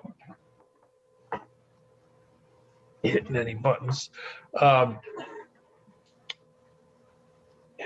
If there aren't any other questions or commentary from the commissioners, I'd entertain a motion to continue to the June 6th meeting for 151 Forest Park Avenue. So moved. Second. Okay, any discussion on the motion? Hearing none. Commissioner Schultes, Yes. Commissioner Kroll, Yes. Commissioner McFarland, Yes. Commissioner Nardi, Yes. Commissioner Walsh is a yes. All right, well, we'll see you on the 3rd. Go ahead, David. Yeah, so do you need any additional information from us or photos or anything? Or do you have all I the don't documents you need? think I do. Any other commissioners think they need any? I'll tell you what, if you see or think anything in the meantime, just bring it with you, you know, have it ready to go in the next meeting. I wish I could remember more of what we did at the time, because it doesn't sound, like I said, that's a first that we've been doing this, since I've been doing this, that it was not, but it very clearly says right on there that we knew it wasn't going to be within 10 feet. So I'm not quite sure. Anyway, I don't, yeah, I wish I could remember everything, but I can't. Anyway, that's continued, and I think we're okay. Just like I said, anything else you think we might want to hear, if something happens or whatever, make sure you're ready to, because one of the first things I'm going to say next 2 weeks on the 3rd is there anything else you want to add? So that's when you can add. Very good. All right. Thank you very much, guys. Thank you.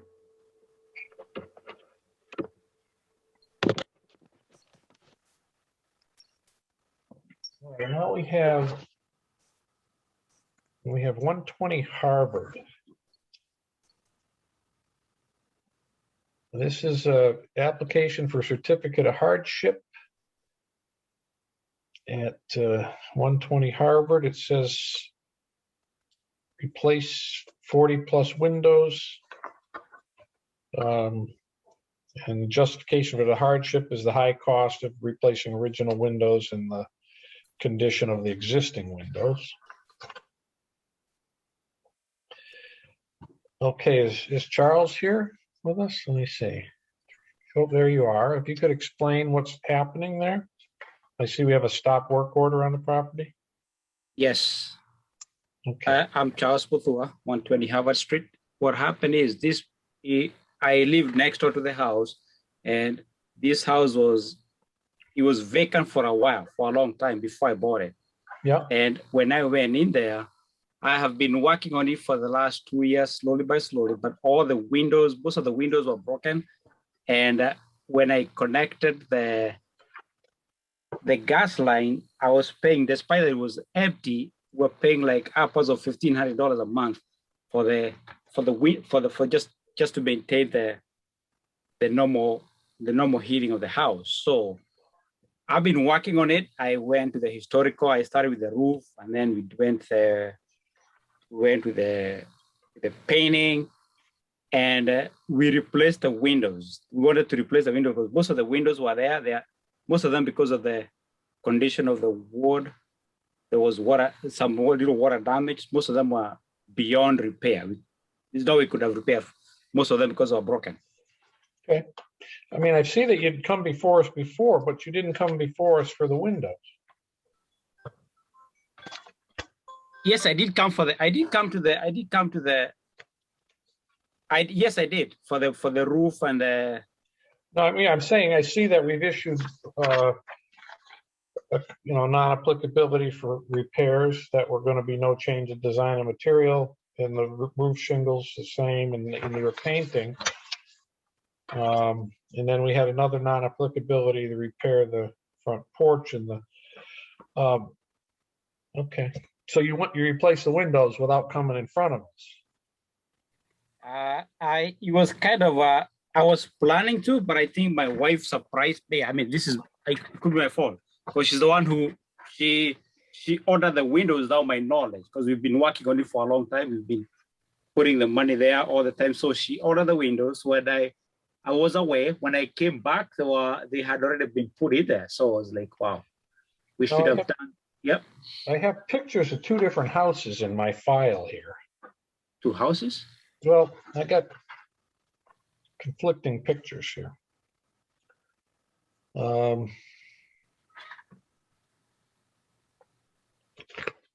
I've got this picture right there.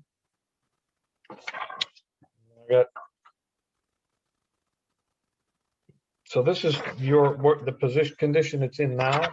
That's the condition it's working now. Okay, so I have old versus new. Boy, does it look different. Yeah.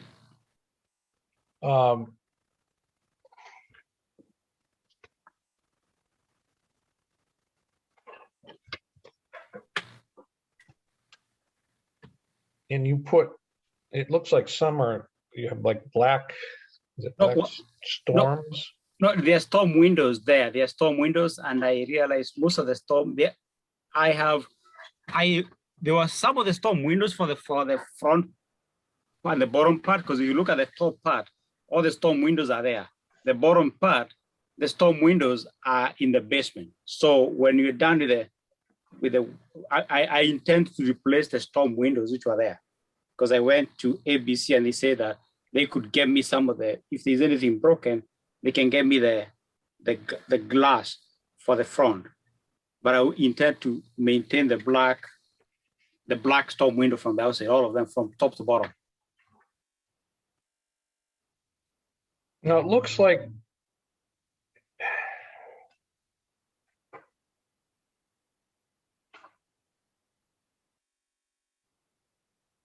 I'm not sure. Any commissioners have any questions? I mean, clearly all the old windows were black.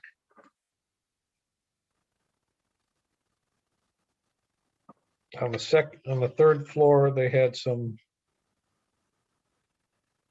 Well, they had some. A lot of the old ones were 1/1s, it seems. And now they're. Can't tell if it's 4/1s or. Well, not.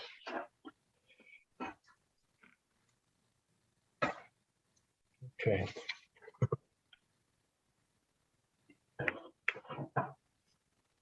Any commissioners have any questions?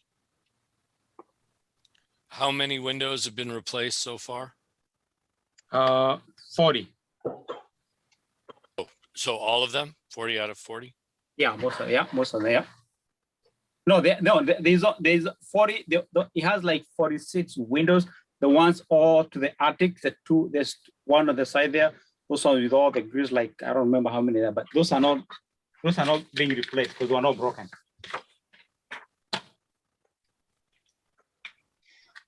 Well, I'm having a hard time with this white vinyl stuff here. So,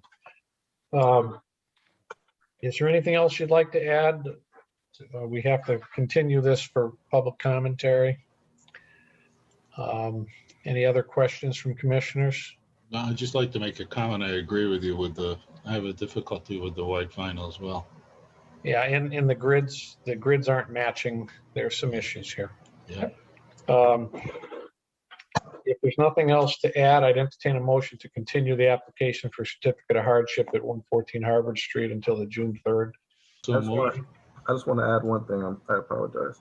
Because this is a stop work order, if you guys at the next meeting, which is June 3rd, decide to vote this matter down, you would have to come up with some sort of plan of remediation to address the stop work order.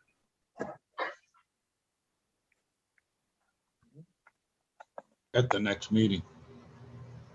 Yeah, following the next meeting, if you guys do vote this down, he would have to come up with a plan of remediation to address the stop work order. Great question right now. Because I really wish that, Charles, I really wish you'd come to us first. But it is subject to a motion and a vote and public commentary, so we have to allow that to happen. And we've had a motion in a second.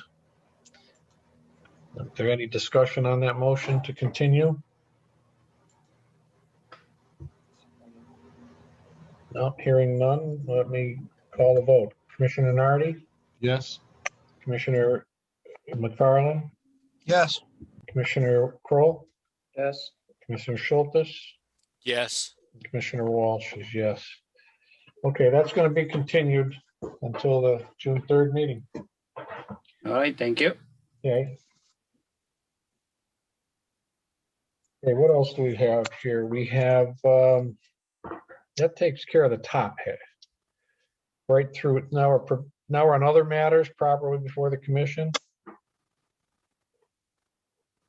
All right, I have 91 Central Street. Let's see this one. This is an application for certificate of non-applicability.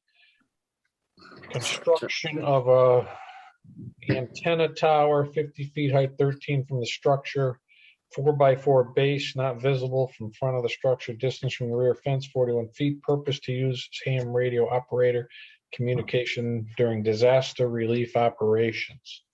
This is 91 Central Street, Stacy Morris. Okay, I'll tell you this, I'm not sure if that's not applicable or not under what it's never come up before. So Alvin, can you at least clarify that for us? I mean, I advise the property owner to put it under non-applicability only because it would more than likely be non-visible from the public way because it is directly set on center behind the house. Okay. All right. All right. Any commissioners have any questions? I just had one on height. Being an old guy that remembers having CB antennas and ham radios, and typically the higher the better if you're going to get reception. So, you know, I know it's modern technology, but how tall is this thing going to be? Well, go ahead, Brenton. Oh, good evening, gentlemen. Basically, because I'm living below the hill, you know, I would love to go 60 feet if possible. If not, because when I checked with the city, they said I could go 60 or 65 feet. But it depends, you know, what you guys said, then I will obey that. And also the antenna is going to be on an azer, which go up and down. So once I'm not using it, I will keep it right in line with the house. Oh, interesting. Okay, your application says 50 feet. Oh, okay. So, and that's interesting that it will, only when it's in use will it be extended, fully extended. Right. Okay. Any other questions from commissioners? No? Because it's not applicability, we can take a vote on this. I'd entertain a motion to accept the application for a certificate of non-applicability for construction of the antenna tower height of 50 feet at 91 Central Street in Springfield. So moved. Okay, thank you, Commissioner Schultes. Is there a second? Second. Okay, is there any discussion on the motion? I do have one question. Yes. How low does it retract? I mean, from 50 feet to 48 or from? It can go all the way to at least 5 feet off the ground when the antenna comes Really? down. Okay, thank you. Thank you. Oh. Okay. Do we have any kind of picture on what it'll look like? Yes, I did send some pictures over.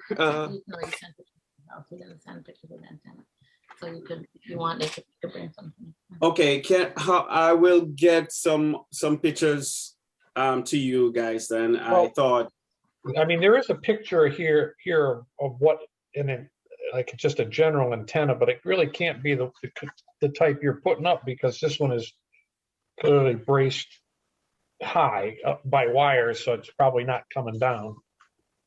No, oh, no. I just, that one was just to show what the antenna looks like. And then the pictures of the back, so there's nothing behind you. No, sorry. It's a wooded area. It's a wooded area. Yeah, so it wouldn't be visible from, so this is really, if it's in the middle there, it's going to be minimally visible from the street anyway. And maybe not even if it's fully extended with the size of the house. Right. I think I'm okay with the way this is. Knowing that it retracts makes a difference to me. That it will be lower, and I don't know that we would control that. Anything else, Alvin? You can tell me about that. You know, what would. Yeah, we're getting things we haven't dealt with before today. So. I'm sorry, gentlemen. Good training. Yeah, so unfortunately, I forgot to scan this particular map. I don't know if maybe if you have an image, if you can show it on your screen, Vinny. Which image? If anyone has any questions on any sort of image that they want to see, whether it's the device or the house itself. Well, the picture of the antenna is not the antenna that he's going to use. Yes, that's the same antenna I'm going to be using. Right, but this has these cables right. there. That you looks like have that. A permanent installation. I mean, not a permanent, but a permanent height. Right. You say yours is going up and down. Right. Yes, sir. But the antenna is. I'm sorry. I'm like an amateur, but I'm asking a question. Are you asking about the antenna portion or the tower portion? Well, the tower portion. Yes, right. That antenna could be up the top of that, but if the tower is permanent at 60 feet, but it's not. You've already answered that question, and I'm okay with that. And just so you can see this one, well, this is going to be too hard with this. I don't really have you can see this, the front of the building is here, and the antenna is in the middle in the back. I'm looking at it online. It is, I don't think you're going to see it from the street very much. Yeah, I think it's minimal. I'm satisfied with. So am I. So I'd already entertain that motion to accept the certificate of non-applicability. I did, and we're in discussion now. Is there any other further commentary? Okay, let's start. Who should we start with this time? Commissioner McFarland? Yes. Commissioner Kroll? Yes. Commissioner Schultes? Yes. Commissioner Walsh? Yes. Commissioner Nardi? Yes. Okay. All right, that's okay under non-applicability. Thank you. Okay, you're welcome. So I just want to know what step do I take for what do I do now? Well, Alvin can answer that question for you.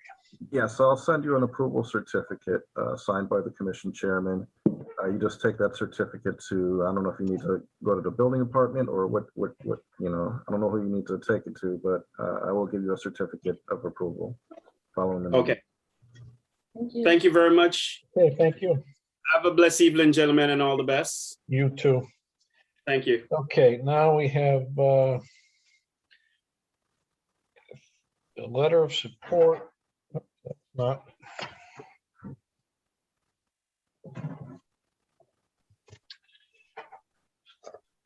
Okay.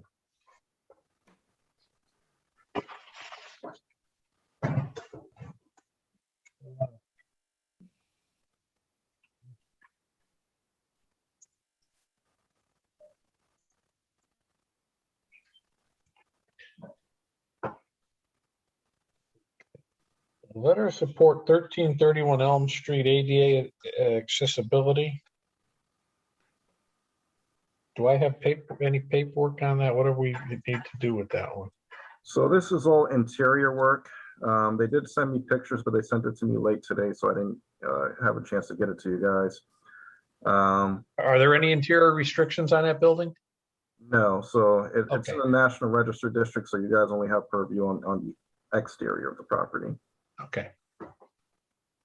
Right, and just so we're clear, there have been issues with this building, not with these developers, about connections to issues of forthrightness, again, with the building, not with these developers, and connections to other local historically significant buildings and their intentions. So that would be the only, kind of memory that I have of it. But technically, this ADA accessibility interior has nothing to do with us, is what I'm hearing. I don't believe you guys would have purview, but again, they needed a letter of support to give to, I believe, Mass Historic Commission, just stating that you guys did review the project. And, if again, you guys could come up with some sort of language as to, there's no adverse effect to the exterior, or I don't know, Well, am I missing a file here? Do I have paperwork on this, Alvin? No, again, this one came late.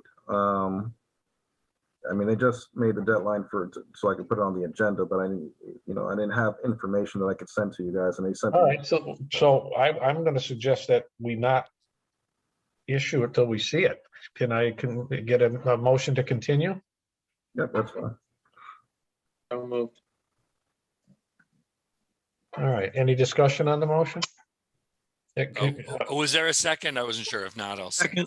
Yeah, I thought I heard in the background there a second. Commissioner Schultes, thank you. Okay, this is to continue the support for the support letter and L until we have further information. Is Commissioner Walsh says yes. Commissioner Nardi? Yes. Commissioner McFarland? Yes. Commissioner Kroll? Yes. Commissioner Schultes? Yes. Okay. Now we have a number of things here. I do need to leave at 7. Unfortunately, there's a whenever you got to go. Thank you very much for joining us. Thank you. I always enjoy your perceptions. Thank you very much. Discussion: Community Preservation Act Historic Determination Project reviews. Are all of these, David? Are all these yours that we're going to discuss here? One of them is Charlie's. Okay, which one's Charlie's? The very first item. Okay, good. Well, let's talk about Charlie's first. Okay, Charlie, tell us what. Can't hear you, Charlie. I'm here. Okay, go ahead. Well, we're talking about the extension of the trail. We're talking about the benefits of having some sort of a trolley system that goes along with it, and having a trail that goes somewhere and not just in the middle of nowhere. The analogy I think of is if you do a turnpike, but it doesn't go to any main city. You have to drive 5 miles to get to the turnpike, and then you can go on the turnpike for 10 miles and then 5 miles to get off to somewhere else. So the same thing's true. I really believe that any sort of trail should end up going somewhere so people can go somewhere and do something. That's because I've been a bicycle rider for a long time, and I didn't ride bicycles just for recreation. I rode bicycles to do things and get places. So the extension here is to make sure that this trail goes and connects to somewhere and gets something done, as I believe the rail trail itself in the beginning did. So can I add about the trolleys, Charlie? Well, it okay with me. Okay. In addition to that, Chairman Walsh, the proposal includes a exploration of a potential trolley car exhibit or a recreational trolley car similar to the trolley museums that we would use equipment built by or similar to that built by the Wasson Company, which was originally located in the north end of Springfield. Yeah, which is now a historic district, right? Down in the north end? Didn't that Wasson building become a one building historic district? Or it's a Leeds building. Oh, 100 Wasson is a Leeds building now. I'm thinking of the other building. Okay, go ahead. Sorry. Yeah. So they're built many of the trolley cars that were used all around the country, including many of them in Springfield, but they're not in Springfield now. There's a number of them restored and being stored in, some of them not restored in Connecticut in 2 different museums, and there's one operating in Shelburne Falls. But the application envisions potentially operating parallel to the bicycle trail as a single track trolley line. Okay. So I think the question before the commission is that a historical restoration project potentially? Okay. So this is looking for a letter of support for. It would need both a letter of support as well as a historic determination. Right. So again, you know, the CPC, they operate with projects that fall under either housing, historic, or park properties. So you guys would have to determine. So part of this falls under that, part of it doesn't. Would a rail trail be considered park properties? Yes, I would think. Or is it has to actually be specific park properties?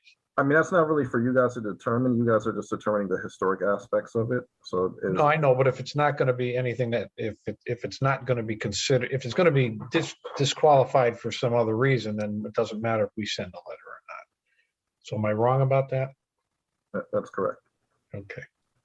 So as far as I understand, Chairman Walsh, the other 2 sections of the rail trail that are presently in the planning process are considered as recreation, not historical.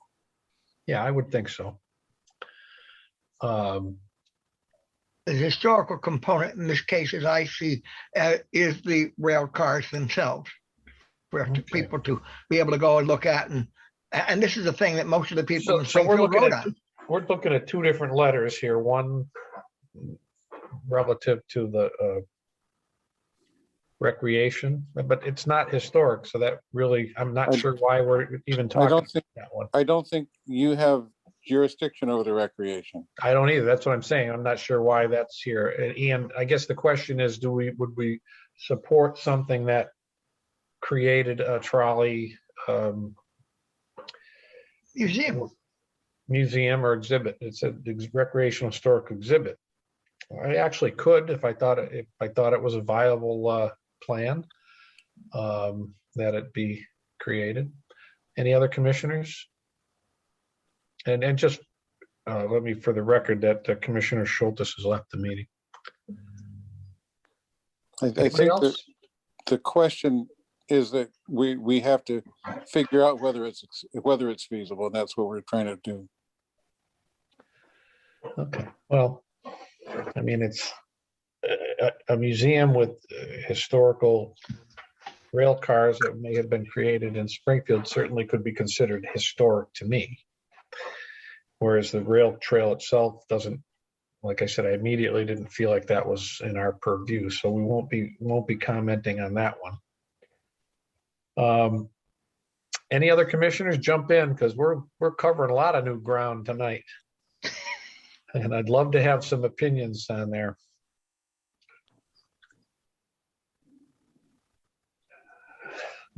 I tend to agree with you, Vinny. I don't think that it's in our purview. Yeah, I think the trail is in our purview. The trail is not. I have no. I think it's cool, but yeah, I don't think I have an issue with the potential of a. I don't know that it's. I don't know that it's feasible, but that's not for us to decide. If a trolley, if there were such a thing as a trolley museum or a trolley display or something relative to this, the area, I would consider that historic. So I could go along with a letter of support for that. Commissioner Kroll, looks like you're going to say something. I would agree with your summary. It's kind of 2 items rolled together. And if you had the trolley museum and that was the topic and it was in a specific place, and you could kind of measure that, and it would fall under what the Historic Commission can make an opinion on. But you're commingling 2 things into the trail, the trolleys. So it's hard to. Well, we're not going to issue any comment or letter on the rail trail. And if anybody would like to support a letter of support for a potential trolley museum, I'd entertain a motion in that manner. But you also have to determine, I guess, one, you need a location, and to determine if one, is it in a local historic district? Is it in a National Register district? Is it individually listed as historic, having a historic designation? I'm not sure that you guys. It is, but that's, see, that doesn't seem like that's the question to me. The money there that they're trying to go after, is that just restricted to historical districts or areas, or No, it's not, registers? but you guys would have to determine if the location that they want to put this particular use. Okay, so I'm okay with that too, if we have to just have Charlie come back with some more information or more potential information before we can take a vote on it. I'm okay with that. You can put that on the properly before the commission. It doesn't have to, you can come back, if you could come back with us. I'd be okay with that. I think I could use a little more information, but in general, I'm okay with the letter. If other commissioners think we need more information, Charles, if you could just bring back more information at the next meeting, that'd be great. Be looking forward to some sort of communication with Alvin, is exactly what you want. Okay, that'd be good. All right, now we have lots more. So these are all Mr. Gaby's? These are all part of the 2021 proposal for what we called a City of Homes Museum and McKnight Restoration Project. Now, there's a lot of addresses here. Are these all, are you looking for independent, separate letters for all of these, or are these all under one project? They're all under one project, and they're all basically in the National Register District. Okay. And one letter would suffice as far as we're concerned. Oh, okay. I just picked up, I thought I had two files. It is only one. And we have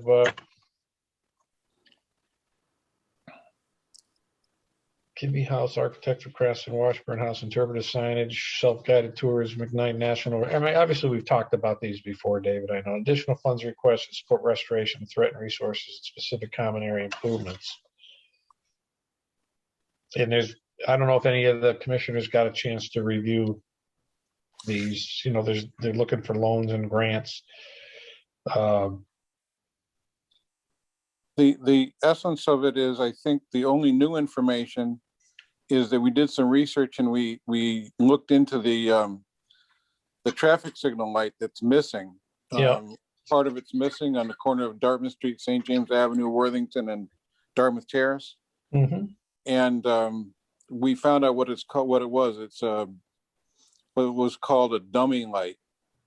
The bottom of it's still there. Right, I remember that. Yeah. And we're suggesting that it would be David, in keeping with the neighborhood to bring it back. David, most of the people that go through that intersection today, I would agree with that term. So I guess my question for commissioners, are we in agreement that it would be, this is a historically significant project? I am in agreement that it is. I agree. Again, you're making a historic determination on the address in itself, not just on the project. Well, we just rolled, so we got to roll through each one of these as a historic significant on each address. For each address, yes. Only one letter for the project. Yes. Well, yeah. I mean, you could do Don't that. tell, you're not going to tell me we need 6 letters, are you? I think definitely a historic determination for each address. You probably can do one support letter for the entire project. Right. I mean, it's fairly well written here, and it's spelled out in more detail than a lot of the stuff we get. So let's look at the addresses then. 1030 Worthington Street, the Kibby House, So you're gonna make me take a vote on every one of these, aren't you? I spoke with Bob McCarroll from the Community Preservation Committee. He said they need individual votes for each address. I know we do. I'm just saying you're gonna. All right, so let me just write. I gotta write some notes here. Okay, so 1030 Worthington Street. I don't know if I have any specific information on each particular property. There's something here. Hold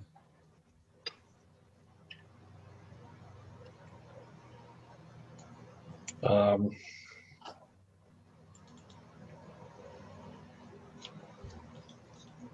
So let me just take it one at a time. Throw in your opinions, please. At 1030 Worthington Street, the Kibby House restoration of the home. Do we feel this is a historically significant property? I do.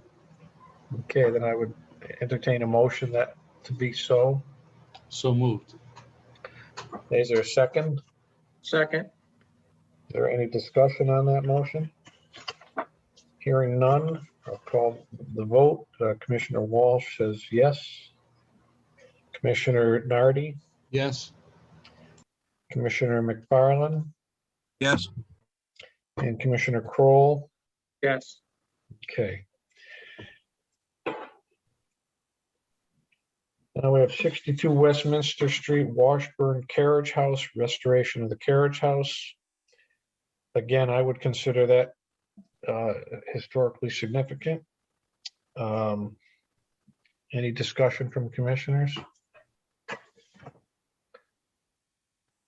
If you agree, if somebody agrees, I'd entertain a motion that 62 Westminster Street has historical significance. So moved. Any discussion? A second on the motion? Second. Okay. Any discussion on the motion? Yeah, hearing none, let me go to the vote. Commissioner Walsh is voting yes. Commissioner Nardi? Yes. Commissioner McFarland? Yes. Commissioner Kroll? Yes. Okay. Okay, this falls under something different now. The McKnight National Register District implementation of interpretive signs. Does that kind of fall in between the two things we're doing here? Well, the district, McKnight National Register District is, well, but I mean, it is a National Register District, so it has been, the area has been designated. Right, but the implementation of interpretive signs, is that historically significant? I'm actually okay. I do like the idea. I'm just trying to see where it falls in the issue here. So I'm okay with that being historically significant as well. People should know. It would actually demonstrate the historical significance of the area. Any other opinions on that? Then I would entertain a motion that the commission considers the McKnight National Register District implementation of interpretive signs historically significant. So moved. Okay, is there a second? Second. Second, thank you. And let's go for the, any discussion? No, I don't see any. So let's go for the vote. Commissioner Nardi? Yes. Commissioner McFarland? Yes. Commissioner Kroll? Yes. And Commissioner Walsh is yes. Okay, 170 Dartmouth Terrace, the Dingle, restored, restoration of park space. We're trying to put the sledding hill back in. Okay. Is it? Okay, I don't know that. What are you trying to put it back in place, David? We have in our memory the area of the Dingle as it faces the corner of Dartmouth Terrace and Clarendon Street. was a sledding hill, which we all used to sled down. Yeah. And we are trying to restore that to its prior condition, and so that it's safe for kids today. Okay. I don't know that, given the kind of what we're looking at here, I'm not quite sure that in that particular discussion fits into historical significance. It might be a nice thing to do sometime, but I don't know that the restoration of a hill that might be used for sliding, it has historical significance. So on this one, I'm considering otherwise, I think. But any other commissioners jump in, and then I would entertain that motion that we find 170 Dartmouth Terrace restoration of park space historically significant.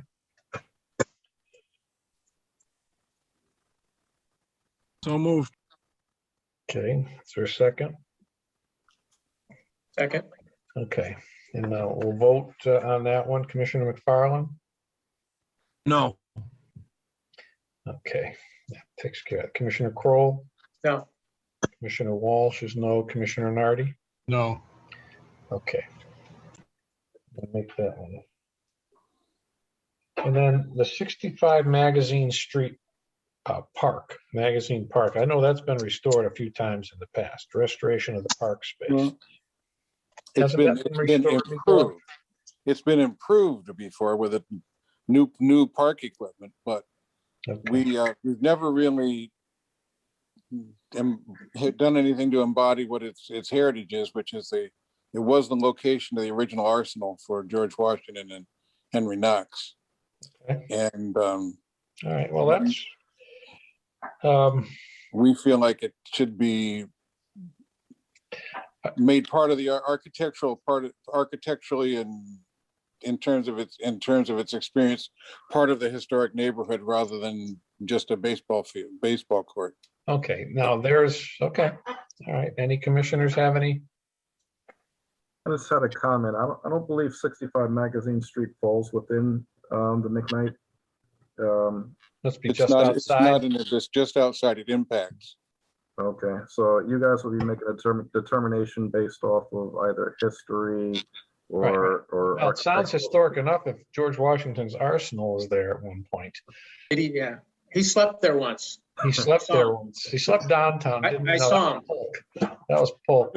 I could hear that one either way, whether I needed more details or not. I can see why that's something, when someone goes to the park, there may be, somebody might want something there that says this is the original location, blah, blah, blah.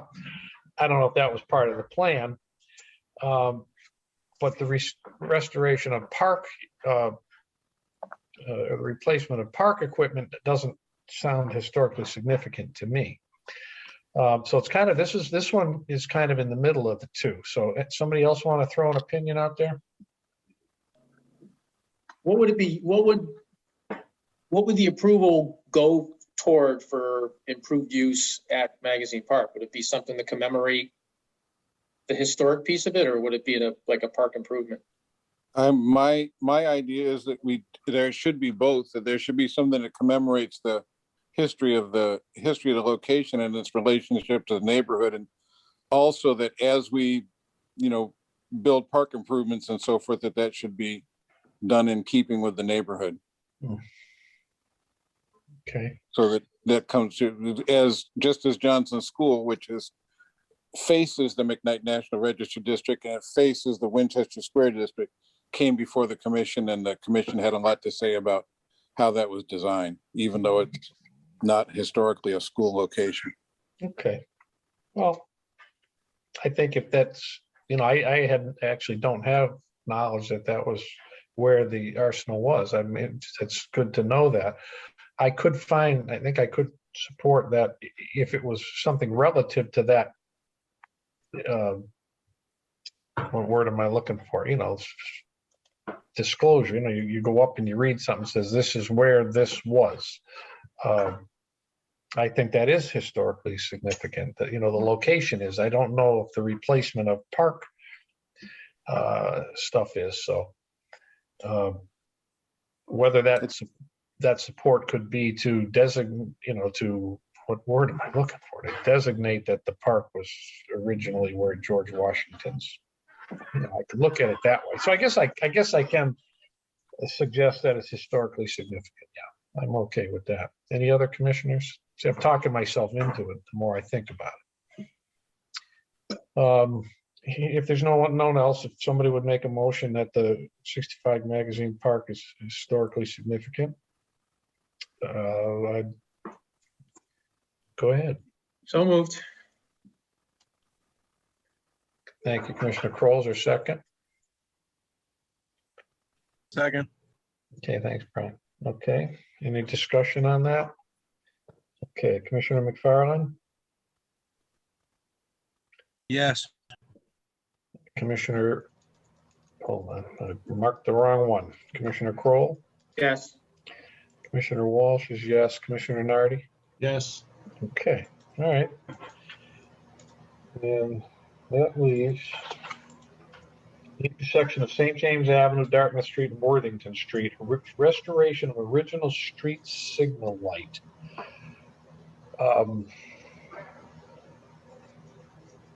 So David, what do they want to do? They want to make that light work again?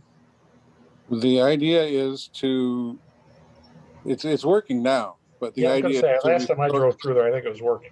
They restore the original type of equipment, which some people have called Art Deco, but it's a little bit more elaborate than what it is now. And how long ago was that light put in? How long ago was that light put in there? As far as we can tell, it was put in the 20s. Cool. Okay. Any questions? Any commissioners want to comment? If I'm not mistaken, wasn't that the first street light in the city of Springfield, or one of the very first street lights? I think at Dartmouth one and St. James. I think it was one of two. I think that one had stayed in Maine. Okay. Anybody consider historically significant? I do. Okay, let's make a motion on the intersection of St. James Avenue and Dartmouth and Worthington Street is historically significant. Replacement of the light, or reproduction of the light. So moved. Second. Okay, any discussion? Hearing none. Commissioner Walsh is yes. Commissioner Nardi? Yes. Commissioner McFarland? Yes. Commissioner Kroll? Yes. Okay, all right, that takes care of those. What else do I have to do, Alvin? I had one more item that was added to the agenda late. It was 2612 through 2616 Main Street. They previously came before you guys April 1st for a request of CPA funds for their project. You guys determined, well, they actually falsely stated that the property was located or that it was designated in a historic, as historically given the historic designation. Right. That was untrue. And so when I did their letter and I sent it to the Community Preservation Committee, Bob McCarroll contacted me and stated that the property was not historically designated.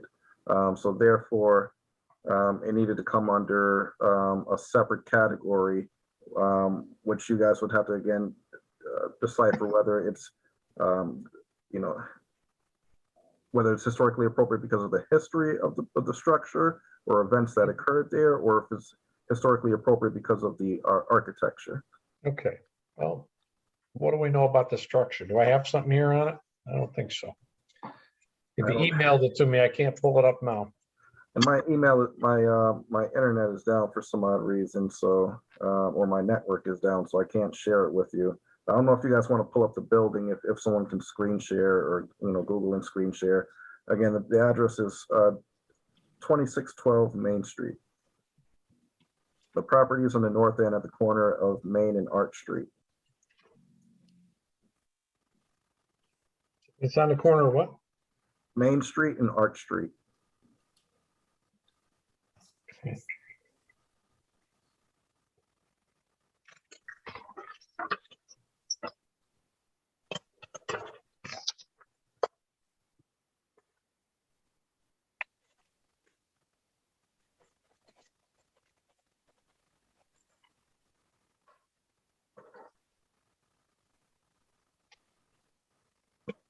I don't know if anybody's after that, but I mean, in my opinion, I think it would fall under, being historically significant just due to the architecture of the building, but it's up for you guys to kind of determine that.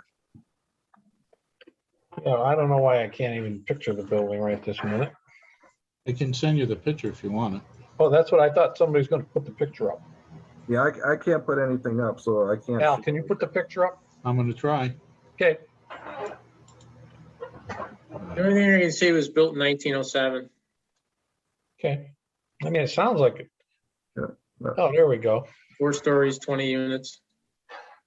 Well, yeah, that clearly has some historic significance to it. Okay. All right. I'm good.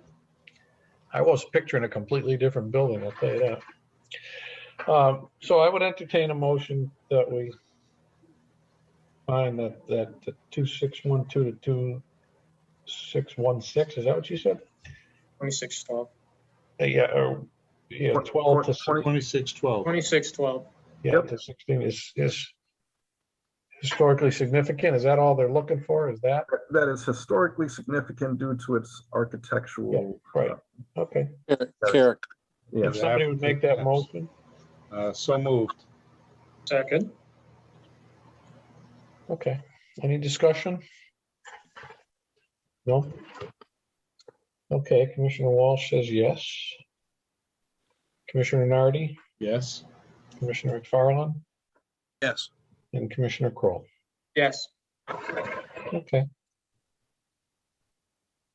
All right, that's all I have. I don't know if anyone has anything else to add.